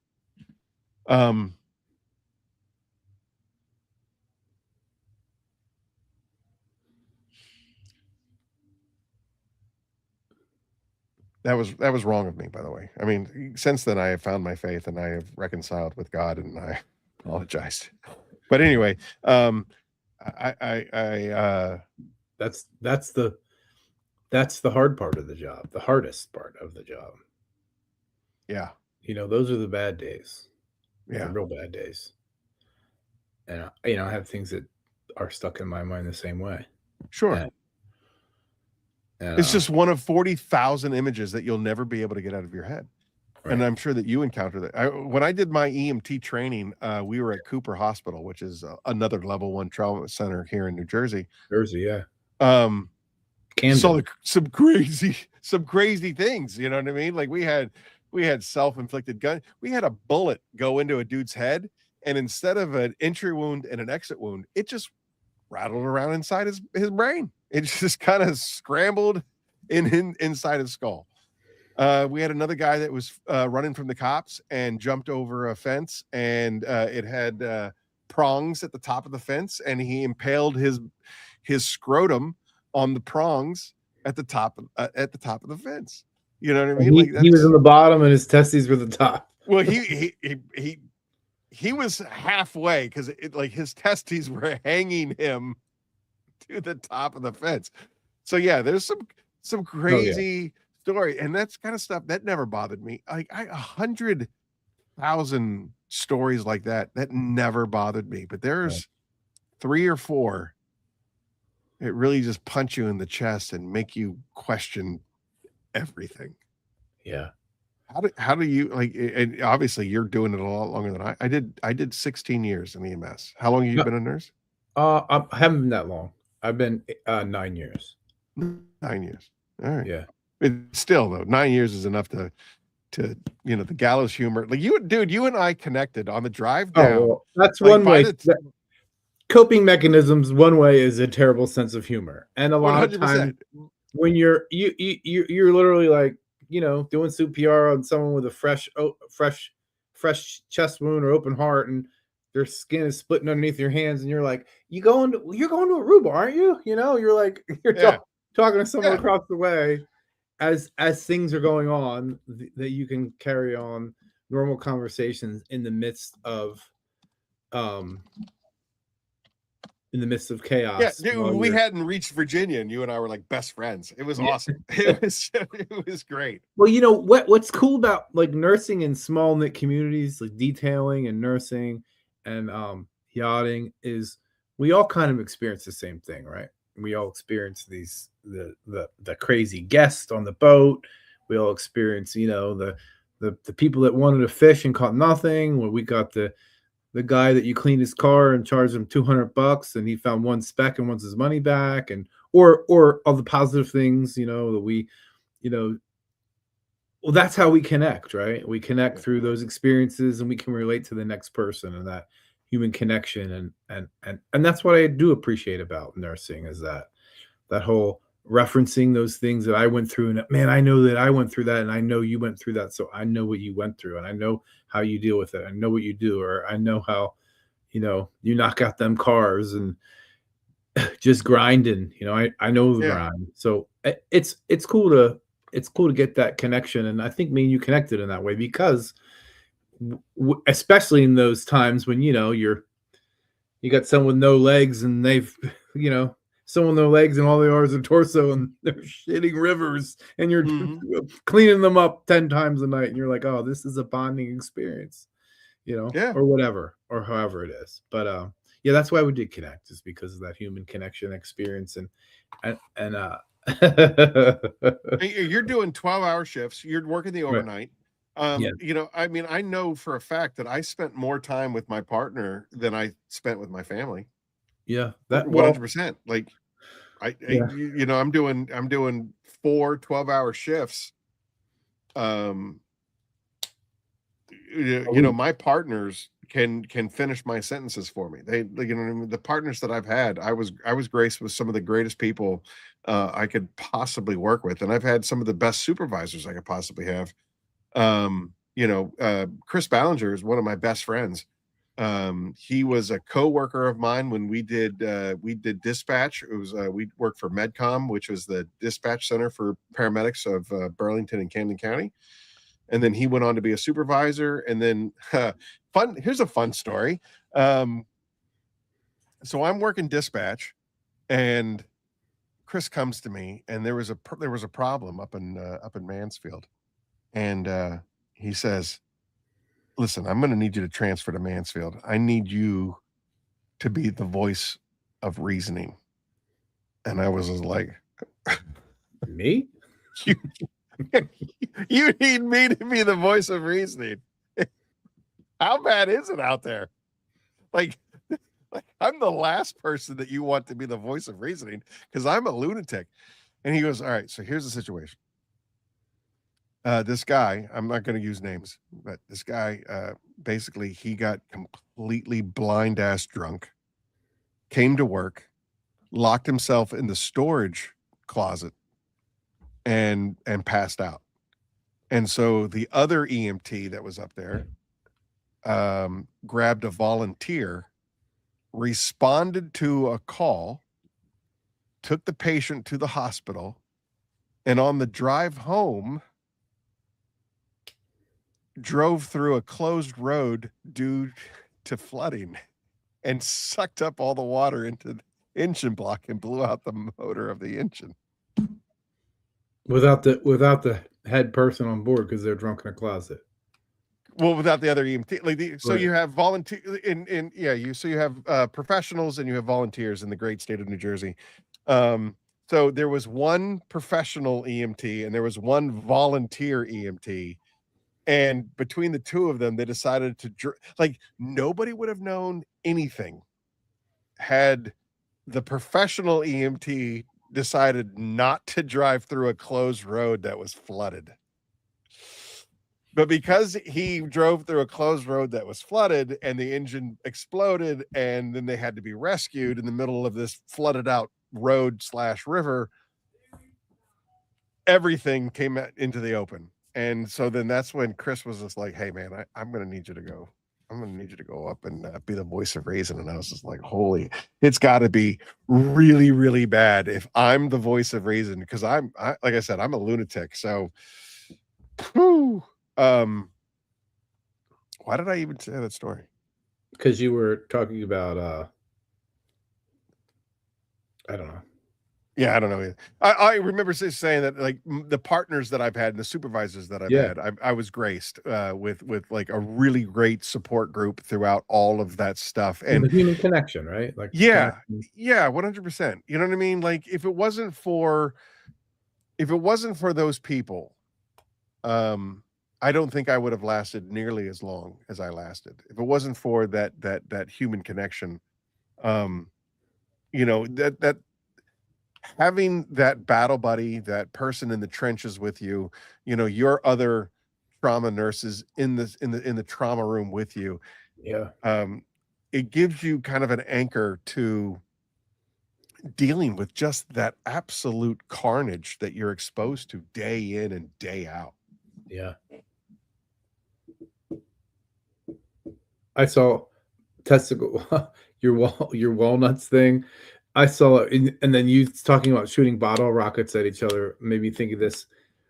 I had one guy, you know what a mortar is, like a 2-shot mortar. You put the ball down and it shoots off and explodes. Mm-hmm. Sometimes, once upon a time, I used to be a licensed pyrotechnician. There's 2 shots in the mortar, or 3. You can do so a 3-banger if you will. He put the ball down and shot it off and forgot, and he had like flip-flops and a pair of like champion shorts and walked over the mortar. Oh shit. And the only thing he had an entrance hole like this and an exit hole like this.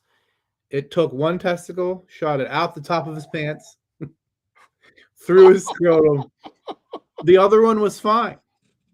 He just shot his ball completely out of his scrotum and out the top of his pants. Holy mother. Burned up his belly, singed his pubes, but shot his testicle out of his scrotum. And that's all that happened to him. And he was crying and screaming, and his friends were calling him One Ball Paul. And and he actually went home. That night. Later, 14 hours later. But just, so shout out to Lance Armstrong. We got a good crew on here tonight. Dude, my people are the best. Yeah. It was randomly, like how random is that? He could have done that 1,000 times and that would have never happened that way. Yeah. Never happened that way. He's more aerodynamic now. Someone asked me about Daisy Awards. In the emergency department at a place where I work, there was never a big initiative on Daisy Awards, so I do not have one. Now there's a bigger initiative. They have when you get discharged, you can scan a thing and apply for one. And then Daisy Award, if anyone doesn't know, is like an award given to a nurse that shows above and beyond extra special care to someone, and they feel that they're worth being recognized. How does one apply for something? How do I, if I were to nominate you, how would I nominate you for a Daisy Award? You would have to be in my care, and then there's a little scanner on the wall that you would scan and explain why I deserve a Daisy Award. Now, this goes to our dark humor side of things. We do, as nurses, have these little pins that are off-market Etsy things that are wilted daisies. So I do sometimes have a wilted daisy award on my badge that I carry A in humor. wilted daisy.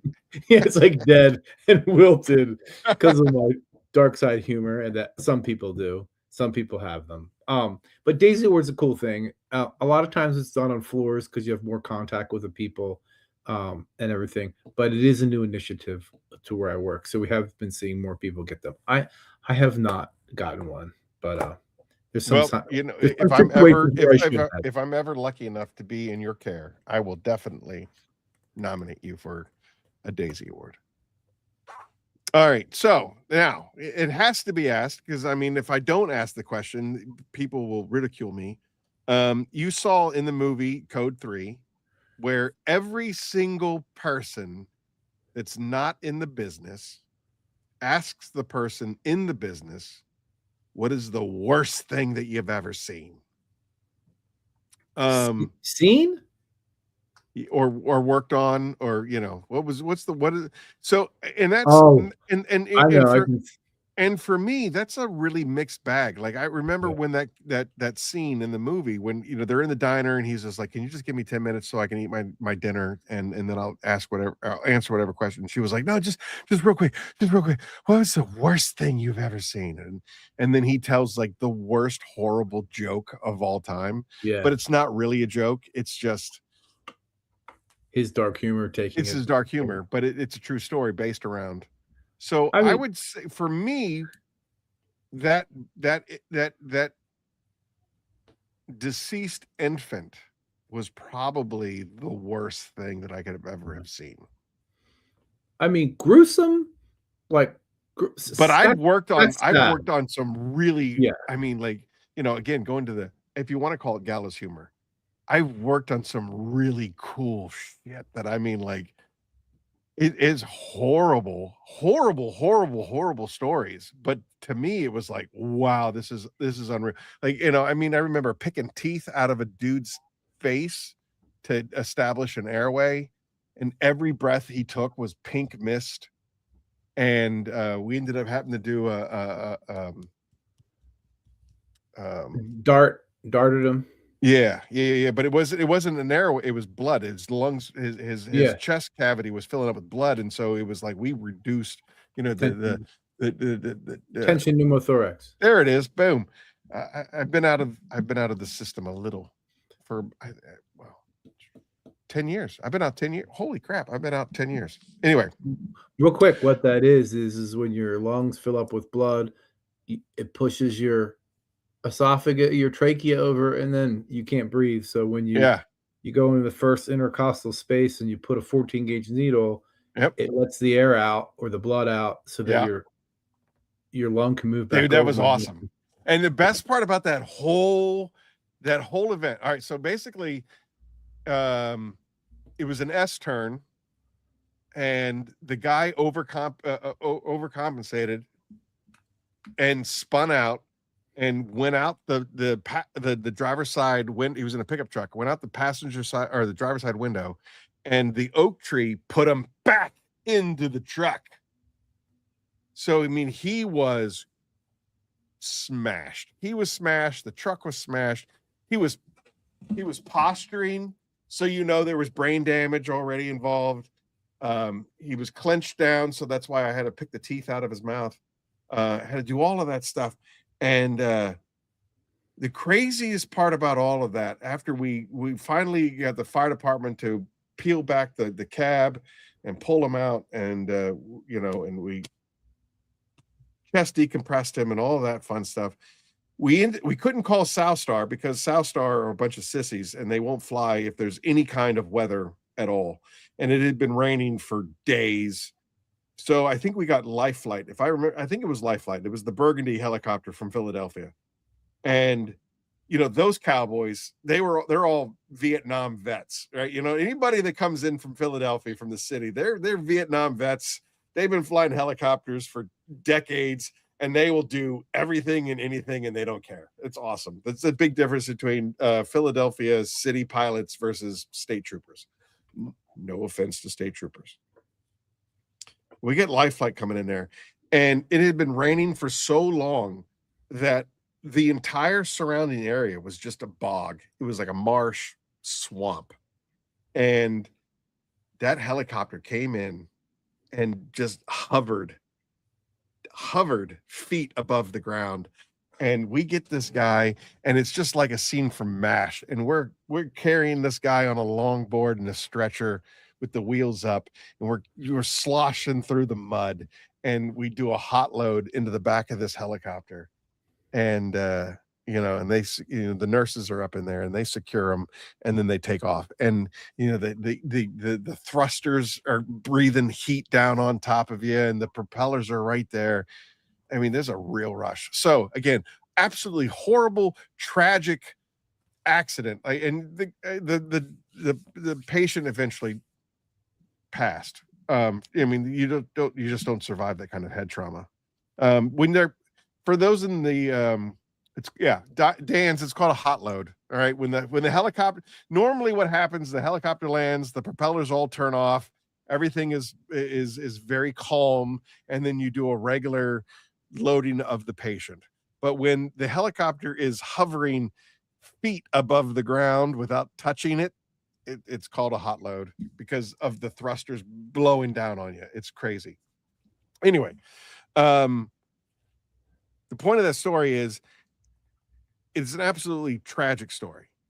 And for those of you playing at home, when you say posturing, basically the brain wants to squeeze through the swells, and it wants to go through the magnus foramen, which is the hole where the spinal cord meets the brain. And the brain swells so much that it's trying to push the brain through that hole, and it causes all of your muscles to clench up, and your teeth, every muscle just clenches down.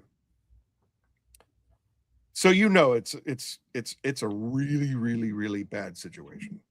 But because of all of the things that went into treating this patient, as horrific as it is, for all of us that were on the ground, fire and EMS, it was really, really cool. It was like, wow, we got everything that we've ever learned and that we've read and trained for, we got to implement into this one case, which is 100% different than showing up to an infant that's been baked to death. Yeah.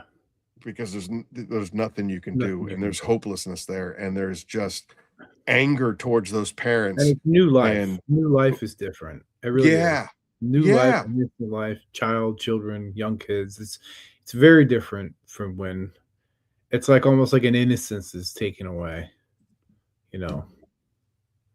Yeah. So the worst, gruesome. There's always the funny things. Here's one. I knew you were going to do something like this. I knew it. That's awesome. All right. To infinity and beyond.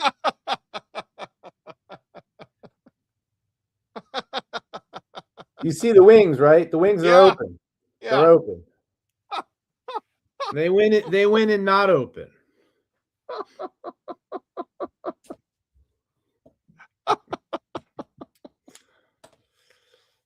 Oh my Lord. Gruesome. The worst thing, gruesome wise, was a fellow that we all thought it was a meth lab. He survived. He came in, flighted. We had to decon him because that was a house fire. And he came in from a different place that he was all wrapped up. And we had to clean him because he was in a house fire. So he was like soot and toxic chemicals. Holy mackerel. When I was wiping him, I was literally wiping his nipples off his chest, his skin off his chest. Like the top layer of skin. And we took him in. He was still alive. I don't know how he was still alive. And then he was intubated, whatever, stable, as he could be. But when they took down his hands it looked like he had 2 fistfuls of spaghetti. All it was spaghetti on both sides. Yeah. And we thought he Yeah, was I've seen smoke people melted before. Yeah. smoking in a meth lab, and my friend who worked on Burn was like, "No, he was proud to tell us that he was smoking and making M80s, quarter sticks.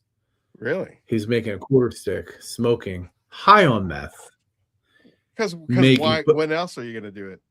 but I wasn't making the meth. I was high on meth, making the quarter stick, smoking, and it went off, and it blew his hands off, and started his house on fire, and uh, just a mess, right? He was full of black powder and shit everywhere. But that was one of them. That was gruesome. Like that was gruesome. The smell, Yeah. and then tragic was, just uh, a lady that her son was a gangbanger, and he was in and out of the house, and he had hidden a gun in the house, and she was like, "No guns in the house. You can come and go, but no guns in the house." Well, he had hidden a gun in the house, and her 13-year-old daughter found the gun Oh, and come on. did a Facebook Live thing, like, "Hey, let's do Russian roulette." Well, it was if anyone knows anything about guns, it wasn't a revolver; it was a pistol, like with a magazine. So So it's just fed. the first one is the bullet, right? Yeah. So she had come in with like a blunt force trauma to the head, passed away, and then we didn't know how it wasn't like a mess. It didn't echo of a gunshot, because the scene there was no gun and everything else. There was no. But one of the doctor, I can't get too detailed, but another person checked into another hospital and had saw their friend do that on Facebook Live, kind of thing, and I guess the brother came home, saw what happened, took the gun and everything, and cleaned up the scene to look like it was a perpetrator. And then I have the patient, the mom, after her daughter had died, and then they found out it was the son, and the son had come into her because she had ended up being a patient, because she was just like freaking out and punching walls. And that's part of like people were like, "Well, we need a medicator." I'm like, "No, we don't need a medicator because this is part of the grieving process. We load her up on Ativan, she's going to miss this part of it. She needs to punch and kick in holes in walls and scream and curse people out." And her son had come into the room and told her mom that it was him, and like she basically disavowed her son because her daughter had passed away, and he was part of the process of it. That was like one of those times where it was like she not only lost her daughter, but she lost the son, all in one afternoon of a bad judgment and everything that her just whole life fell apart, And I remember that was the first time I cried at work, is when I held her. When so you hold someone and they're crying and they like let go, and like you have to just hold all their body weight. And she was a Hispanic lady, so she let it go, man. She let it go. That was honestly, that was the day that I knew that I needed to get out of EMS. People that have dialed into this program before have heard this story, but at the end of the day, what happened was it was a Down syndrome man. He was probably in his 40s. We had gotten called out to an unconscious, unresponsive. And anytime you get called out to an unconscious, unresponsive before 7:00, you just, you make the joke was somebody forgot to wake up. Okay, let's go. So, we go racing out there, and we get to the door, and this gentleman answers the door, and he's a Down syndrome man, but I mean he's a kid, and he's like, "My dad won't wake up." Oh, okay. We go into his bedroom. Guy was dead. You could, lines of lividity, fixed and dilated, dead, cyanotic. So like, there's nothing I can do here. So I go out into the, I'm leaving the bedroom. I'm out in the living room, and the guy's standing there, and he's just like, "What's wrong with my dad?" And I was just like, your father, unfortunately, your father's passed. I'm sorry. And I call him a kid. I don't know why. This guy just falls to pieces, cries, sobs. And he comes and he just gives me this ginormous bear hug and he's sobbing on me. And, we're supposed to go to Atlantic City today. We're going to do this and we were going to do that. We're going to celebrate this. We're going to celebrate that. And I turn to the state trooper and I'm just like, get this motherfucker off of me now. And the state trooper comes over and he separates. He's like, and we grab our gear and we go out and we're loading up the ambulance. And this car comes screaming up to us. And this woman gets out of the car and she's just like, what's wrong with my father? And I was like, you're probably going to want to go inside and talk to the police officer inside, the state trooper inside. So she goes running up the driveway and I'm watching her and the door closes. And I go to Bob and I'm just like, dude, I'm hungry. Let's get some pancakes. And Bob just starts laughing at me. And I was just like, what's so funny? And he was like, dude, you are the coldest motherfucker I know. Like, it's unreal how cold you are. And I was like,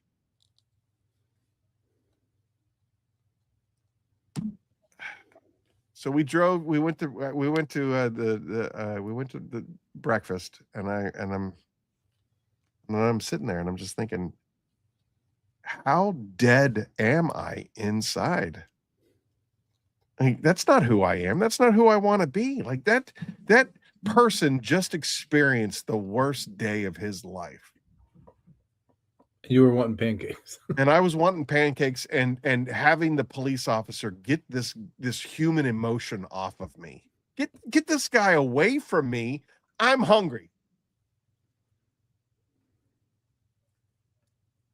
I didn't like who Too real. It's too real. That's why it's too real. It's so real. It's everything. It's the worst day that you. Yeah, your friend. Are you wearing your friend's shirt, the GCPD? Are you wearing that shirt from him last week? Yeah, I wear. Yeah. But I wear this shirt every night for Curmudgeon's Corner. I wear "Be Kind" because on the back of the shirt it says every person you meet is fighting a battle you know nothing about. True. And that's why it's so important for us to be kind. It's so important. I see lot attendants that are sweeping up cigarette butts, and I say to them, "Hey, man, thank you for doing that." Like it's such an unappreciated thing that just makes life better for the rest of us. And I think that that's more important than, more, no offense, but it's more important than appreciating the trauma surgeon. It's the people that are out there, the waitresses, the lot attendants, the overlooked people that are doing things to just make everybody else's life a little bit nicer, a little bit easier, a little bit better. I don't think they get acknowledged nearly enough, in my opinion. I agree with that. I'm the same, like I try to be kind to folks for sure. Yeah. Although I remember I had a phone conversation and have a terrible joke, but I had a phone conversation with a woman earlier this week. She was helping me with some medication, and I was just really, really appreciative to her. And she was like, "Wow, like, thank you for being so nice to me." And I said, "Well, I think it's important that if I'm depending upon somebody else to help me, that maybe you should be nice to that person. Like, you don't have to be a dick 24/7 to everybody, especially if somebody is trying to help you." You'd be very surprised how horrible sometimes people are to me. I had a guy, his CD4 count was 1. Anything under 200 is full-blown AIDS. His was 1. He was the worst human being I've ever. I couldn't break him. I'm usually like service recovery. Hey, Jared, I have a terrible patient. You take him over. So I take him over. I can break him. Like I've washed feet before. I just humble myself enough. and put myself so humble and do so much and pretend like they're not being an asshole that they feel bad that they're being an asshole to this person. And that's how I Right. usually break people. Exactly. Yeah. And Yeah. and Yeah. Well, maybe I shouldn't have come in so hot. Listen, I'm sorry that I talked to right. you that way in the beginning of the conversation. I didn't mean it. Yeah. So he just I couldn't break him. He just was the worst human being I ever. And I'm thinking to myself, I'm the one giving you care. I'm the one putting the IV in your arm. You know, I can choose what size goes in your arm. I'm not a vindictive nurse or anything like that, but there are people out there like that. Like, well, your CD4 counts 1, so you're getting a 14 gauge in the bicep. You know, like I'm not like that, but I just was so amazed with, spitting on the walls and careless with his blood and telling the Filipino guy I work with that he's a racial slur and don't touch me, and just the worst human being ever. And and uh and anyway, it's funny to see. It's funny to see how people that have direct care and certainly direct input on your outcomes of your health, they can be terrible to and feel, Yeah. it's like I will say, going back to your origin story of being a chef on a boat. I was a short order cook up in Massachusetts, and I learned right then and there that I never wanted to be associated with food and money for that reason. People, when it comes to food and money together, the worst of people. Sorry, that was a horrible segue, but well, it's it's how okay. I felt. It's how I felt. Food and money, well, think of healthcare and money. That when that comes Yeah, together, that's a hard bridge to pass sometimes, sure. Sure. You know? Especially, and again, you being a trauma nurse, level 1, like, you are getting the absolute Right. And worst case scenario. even if sometimes if people comes through and they're fine and have a normal life, they may be financially devastated after the whole thing. That's something that, like never I rarely think about. Like, you start cracking cards, it's like 40,000, 40,000. Like you have a code and you need pins and this and that and MRIs and everything else. All of a sudden you're like, I mean, there are funds for trauma victims in certain states, but you can rack up $1 million, $2 million in Oh, no time. sure. And No time. a good portion of your level 1s are coming in via helicopter, and Right. that's crazy 60 grand. cash. Yeah. That's just 60 grand minimum, So, so within all days. right. So we just crossed over the 2 hours It and was 15 dark. minute mark. Let's get to the light. So, all right. You're a chef on a boat, level 1 trauma nurse. And then there is you and me, MTE 2026, because you have some funky connection to BioBombs. Get the funk out. How does that relationship manifest itself? How many years have you been doing MTE with BioBombs? And like, what makes that dynamic happen? So, like I knew Christian, he asked the first year I really didn't work for him too much, but he was like, "Hey, you want?" They were talking. I was over his house. We were hanging out, and he was talking with Roxanne and some other people about how they were going to get everything to MTE. Like, because if they're going to ship it, then if a crate comes in, then the union guys have to set up the booth. Like, lots of logistics of how it Sure. goes. And I was like, I used to live in Florida. I'll make that run. Like, I'll make the run. And I was like, and I'll cook for you guys. I just volunteered. Like, just I'll make the run. I'll drive overnight. We'll get a minivan, whatever. And he's like, because that sounds like torture to some people, 14 hours in a car. To me, it's like I can put my tunes on high and zone Yeah. out and plan months of my I life. love the road trip. Yeah. I mean, I love the road trip. I would prefer driving anywhere other than flying. Right. So I volunteered to do that. And the first year, and Christian was like, he brings a pretty good crew down with him.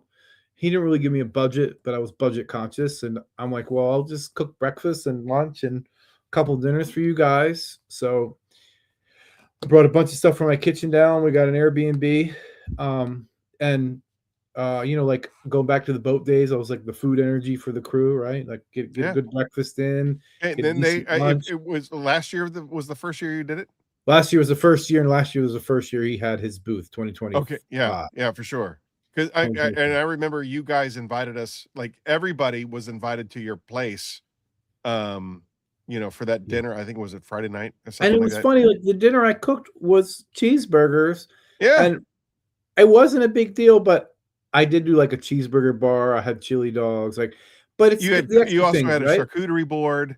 Yeah, dude, But, like you salt and pepper the tomatoes, you thinly slice the iceberg lettuce, you cut the onions a day ahead of time so they're not too strong, you wash them in water to get the sulfur out of it, like, little things that you do, you add more salt than you think to the burgers. You get, like, 80/20, not so 90/10, just all that last kind of stuff. year I was kind of a part of the booth, but not really. Like he allowed me to use it as basically an anchor point, but I was in the aisles handing out stuff and giving away stickers and stuff like that. And I don't remember you being in the booth. This year he had a much bigger booth and you were there the whole time. So Yes, I've really felt like you are so much more a part of the BioBombs team yes. than you were last year. So, one of the hospitals I work for got swallowed by another hospital I work for, so I had to choose hospitals. So I lost one of my income streams, and he kind of needed his business was growing at the same time. So I helped him with production. And since I'm, like with production, I dug deep on what biobombs is, what chlorine dioxide is, and understood the chemistry behind it. And he asked me to come down and have like a little bit more of a role, like come down, do the same thing, take the stuff down, but I want you to like physically set up the booth, be like our bar back guy with product and food and things like that. And if you have extra time, you know, meet and greet and put a face to it. And like, as we had like our little game plan, like talk with people, welcome to the booth, and then kind of turn them over to Christian to touch base with the owner. So I got a little bit more integral part to the booth this year Okay. Yeah. with having to cook and do the logistics part. It was a lot, but I thought we did pretty well. I thought we I did think we pretty did great. Yeah. I think we did great, dude. And I got to be honest with you, out of all of the road trips that I've ever taken, the drive down was for me one of my favorite. Yeah, the car was cool. Yeah. It was Yeah. The drive home was a little harrowing just a because lot. we hit that snowstorm. Can you put a picture of that up? I wish. Oh, you know what? I do have it on my phone because Yeah, I have it. it's going to take me a hot minute, but I can probably pull it off. But the point of the story is, the drive home was bananas. I have it. I have this. It's hard for people to believe this. This is south of the border. This picture Yeah, in 8 we inches of almost got snow. we got the van stuck there, didn't we? Didn't we? Like, Just about yeah, everything but stuck. And then this was north after the south of the border. This was the northern part of North Carolina. This is I-95. That was. I mean, we would have a truck fly by us, be like, "You asshole," and then 45 miles up the road, he'd be, 15 feet off the road, jackknifing yeah. into a foot of snow. There were a bunch of trucks Oh, that were off the road. it was a mess. I think there was at least 3 semis and 7 passenger vehicles that were just completely off the road. I think it was 14 hours going down and then coming back by the time I got home, because I had to go to the warehouse and unload stuff and then back home, it was probably about 20 hours, 8, Yeah. 19 hours. It's crazy. Yeah, it was definitely a white knuckle experience. And then we went to the hot dog joint. Yep, that's right. They were not beef hot dogs. They were. I'm looking for mine. I don't even know where they are. It doesn't matter. I've put them up there on the screen. Yeah, you did great. We hit 3 Buc-ee's on the way down. That was fun. We sure did. We hit King's Dominion. We hit Quantico Marine Base. We hit south of the border. Dude, it was such a great road trip. We had so much fun, and Yeah, at we did. no point did I ever feel like it was forced. No, you let me play all the tunes I wanted. Yep, I had no idea you were such a Grateful Dead guru. Yeah, that was your jam. yeah, That's where I took him. Hey, Flint, that's exactly where I took him. I took him to the doghouse. That's where we went. We had a great time. I enjoy it. I enjoy it. So we should probably give away one more Typhon mini bomb BioBomb kit. Give me a question that we should ask our viewing audience. We are approaching the 2.5 hour mark. Let's give something else away. I feel like we were all over the place. Was it cahoots? Did we kind of like tie it in? I think, do we tie it in? Good. Yeah. This is a great, dude, I love this interview. Oh, I could talk to you for 3 more hours. You know, it's funny about that cop guy, right? So I have a friend that's a lawyer, public defender, a policeman, like you, me as a nurse, you as pre-hospital, and a social worker. I have another friend, and we always joke that sometimes we have the same person, just in different timelines of their life. You know, where the cop and the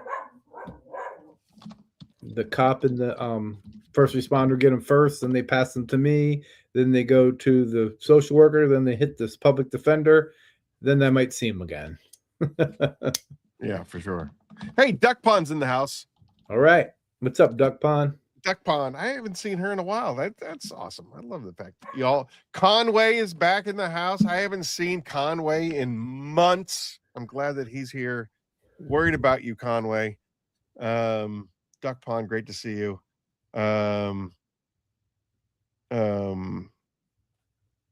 We going for a question? Yeah. Give me a question. Like I want to give away something. Give me a question, and then I want to promote what's happening at Phoenix this week. This is a very, very, very, very special week at Phoenix. So give me a question. We've covered boating, we've covered trauma nursing, we've covered biobombing. You know what? Here's an idea. I got the question. All right, here's the question. What was the smell that connected Jared to Christian from BioBombs?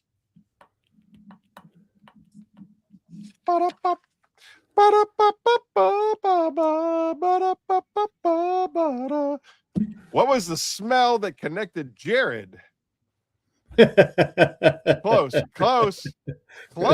All right, yeah, but be enthusiast. Be a little bit more specific. What was this? Nope, it was you. Yeah, I mean, all right. So Mary is kind of right. What was the smoke I was? Yeah, like basically Christian reached out to Jared because of something that he smelled, not Jared reaching out to Christian.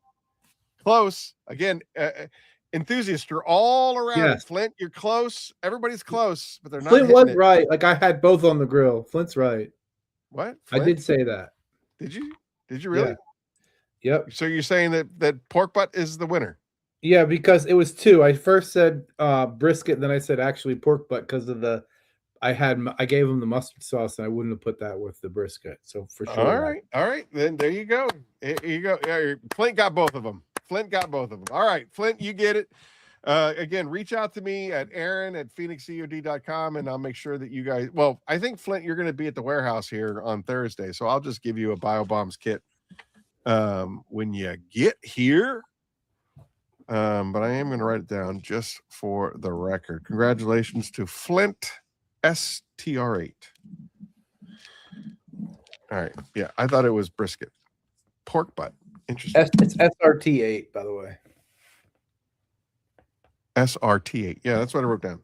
What did I say? Did I say something stupid? You said STR8.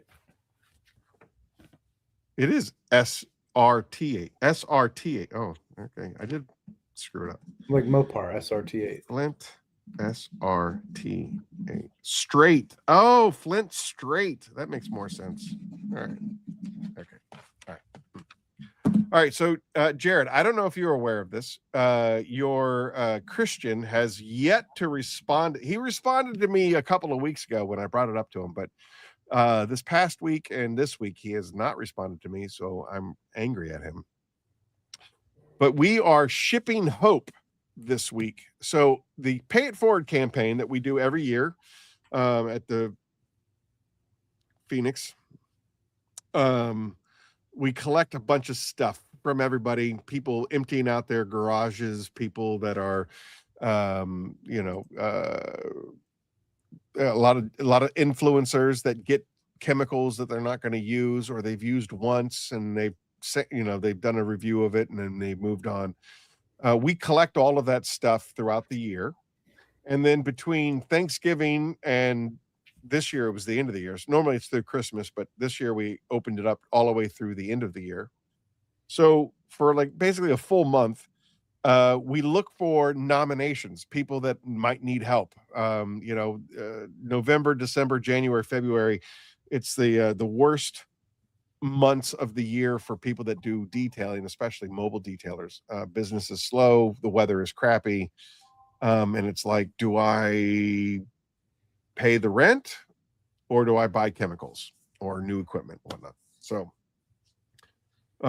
we started this Pay It Forward campaign, and last year we shipped out all kinds of stuff, but we shipped it all out in January as soon as the campaign was over. And as a result, a lot of the chemicals froze. One of the big recipients was in Montana, and everything froze. And so half of the stuff that he won was rendered obsolete.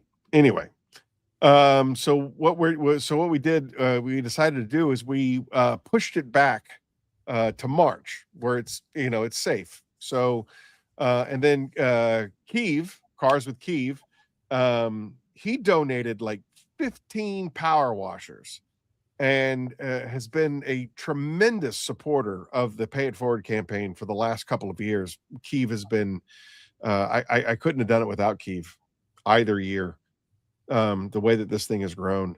And since Kiev has decided to do nothing but he's a full-time YouTube influencer, he was like, hey, I want to come up and I want to film exactly what you guys are doing up here, and I want to get the word out.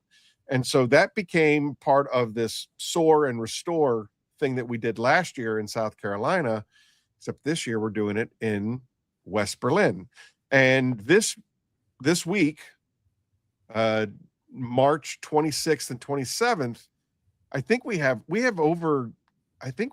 at least a dozen people that are coming in to help me ship hope.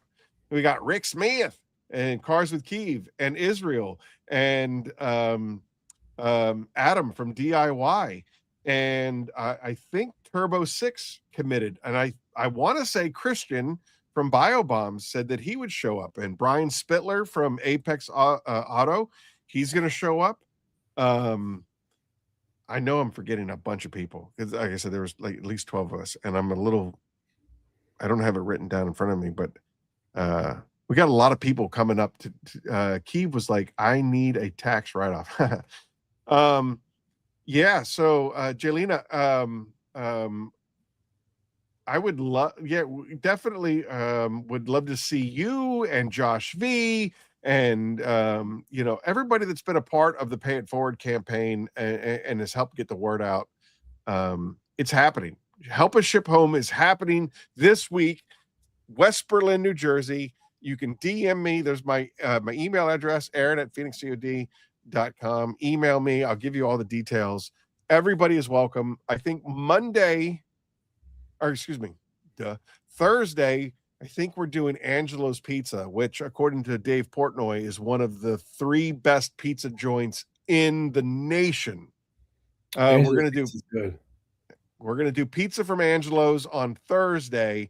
And then Friday, Rick Smith is picking up my Blackstone here in the backyard. We're taking the Blackstone out to the warehouse, and I'm cooking smash burgers for everybody that comes.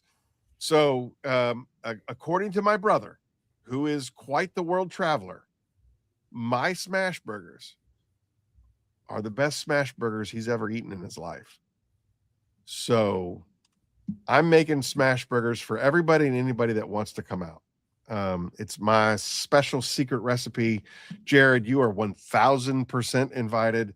If you see Christian between now and Thursday, remind him that he did commit and that he is a people's champion, and people want to meet him and see him and probably make love to his beard.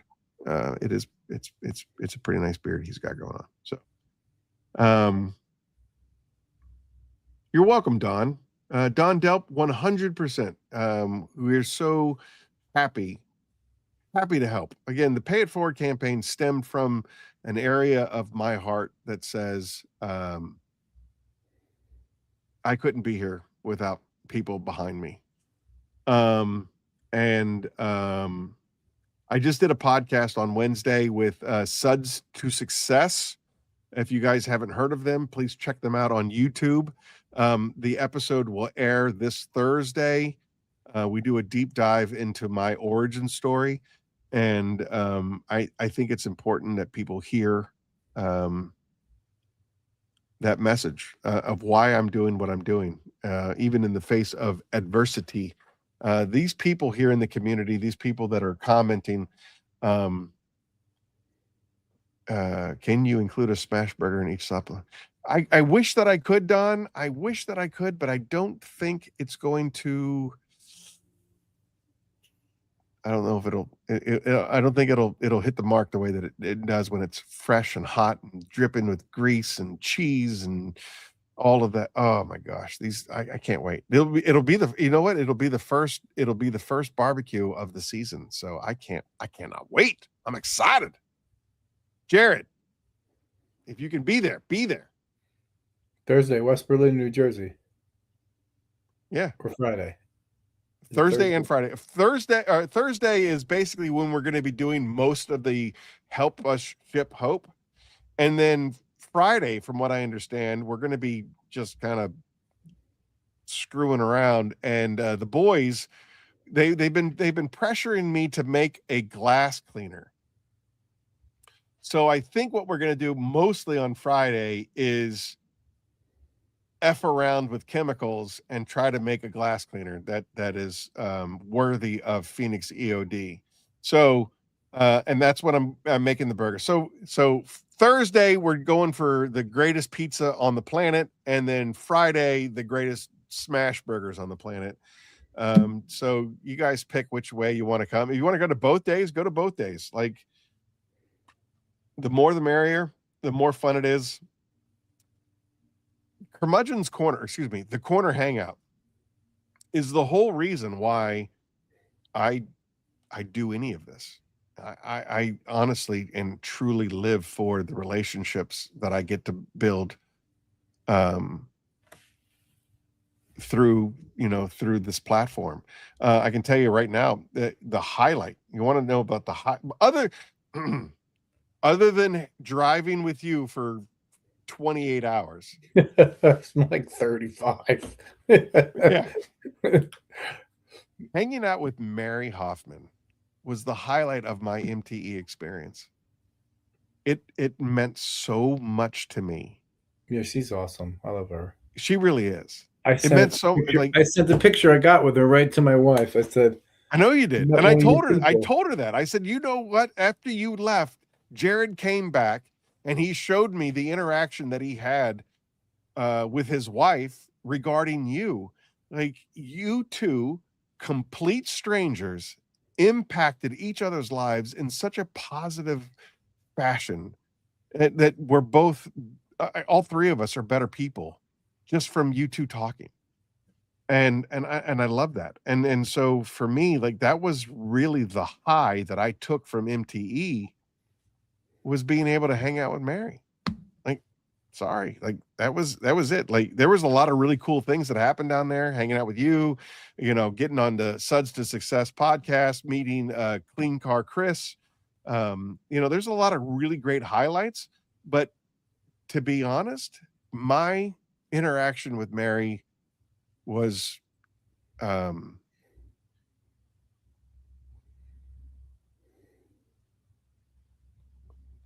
you know that scene in Back to the Future when Marty McFly's parents kiss each other, and then all of a sudden he's like back, like he was fading to being a ghost, and then all of a sudden he's back, and he's like that restored my cell power.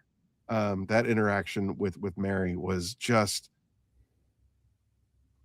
it resonated with me that a real human connection on a real human level. I loved it. So anyway. Me too. Anyway. All right. So 2 hours, 40 minutes later, we're going to wind this up. I am so happy to see the people in this chat. Again, I'm going to Conway, I have not seen you in a long time, and it has bothered me to no end. And I will say this again. I know I talked about it in the last episode. I'm going to talk about it in this episode. If anybody knows where Kimberly MC is, please reach out to her. I have emailed her. I have texted her. I have not heard from her. I have not seen her, and I am worried about her. She went through a hellstorm last year. And she is one of our people. I need you guys to find Kimberly MC and find her, please. I know Conway, you've gone through some hell of times. I want you to commit to talk to me this week. Mary, I love you. I see you. I hear you.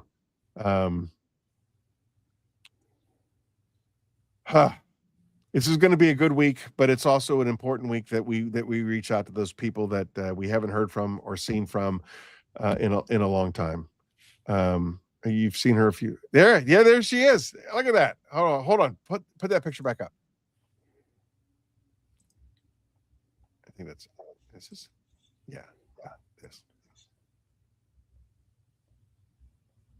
this. Sorry, I closed my. I gotta go by dates. That's all, Don. I'm glad to hear it. I am so glad to hear it. All right, so Conway, the next time you see her, would you please tell her that I'm worried to no end about her? There you go, Mary. Yeah, we had a good conversation, Mary and I loved her. She got that good native vibe that I'm used to. Yeah, I wish that you had a picture of her with her hat on, because she's got a big dragonfly on her that hat. It looks like I loved her hat. Her hat was my favorite. I loved it. Anyway, all right. Let's wrap this up, boys and girls. Again, if you would like to be on the show, or if you would like to contact the show, if you'd like to be a guest on Curmudgeon's Corner, or you know somebody you'd like me to interview, or if you'd just like to contact the show and let me read your emails online, drop us an email at thecorner@phoenixeod.com. You can also get highlights of what we're doing at the Curmudgeon's Corner Pod on Instagram. And then now the really, really, really important stuff. Suicide prevention and crisis counseling resources. If you or someone you know is struggling with suicidal thoughts, seek help from a professional and call 988. The United States' first nationwide 3-digit mental health crisis hotline, 988, will connect callers with trained mental health counselors. You can also text HOME to 741 in the US and Canada to reach a crisis text line.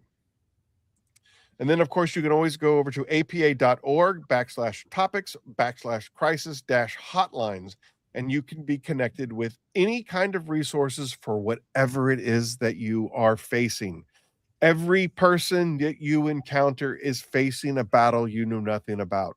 whether it's substance abuse, emotional abuse, mental abuse, physical abuse, whatever it is that you're facing, there is help available to you.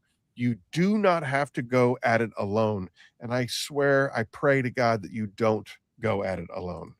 And last but not least, if you enjoyed tonight's show, please like, subscribe, and most importantly, share with someone that might benefit from hearing the message. I know I'm not on screen. I don't care. I was like, yeah, I saw you. Yeah. On the corner, you are seen, you are 9, heard, and you 8, are 8. loved. And we will see you in 2. I can't remember who's on in 2, but I'm pretty positive that it has somebody to do with detailing so for you megalomaniacs that are missing the detail scene, I'm pretty positive we got some. I could probably look it up real quick. Hold on a second. My producer normally texts me who's coming up next, and I forgot to ask him. Thanks, So, Jayhawker. Appreciate it. It was nice. It was my first podcast. was it really? Yeah. You It's handled very it like strange talking about myself. I hope I did a good job. you did I great. always, I loved it. This is a great one. Suds. Okay. Yeah. All right. So the Suds to Success podcast that I was just on Wednesday will premiere this Thursday coming up. The same time, we have the Pay It Forward Shipping Hope event coming up Thursday and Friday, March 26th and 27th. And then our next show will be Christy Torres and Jamie the Cleaner in 2 weeks. We will have Christy Torres and Jamie the Cleaner, and that's going to be awesome because I know that Christy does a phenomenal podcast, but I don't know if she's ever been interviewed by someone the likes of me that's going to do homework, going to do some digging, going to get really in to what's going on with old Christy Torres and Jamie the Cleaner. It's going to be exciting. I can't wait. I love you guys. Again, this is the only reason why I do this show, or I do Phoenix, is because of you guys. So until then, we'll see you kids. Yeah, my AI girlfriend.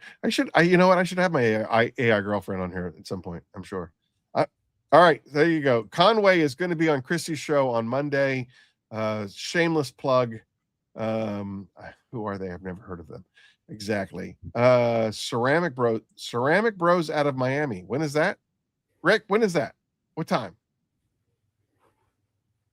I don't know. All right, who cares? All I know is that I got to go scrub a bathtub or a bathroom because I got a bunch of maniacs coming to the warehouse on Thursday. And so hopefully I'll see you guys in 2.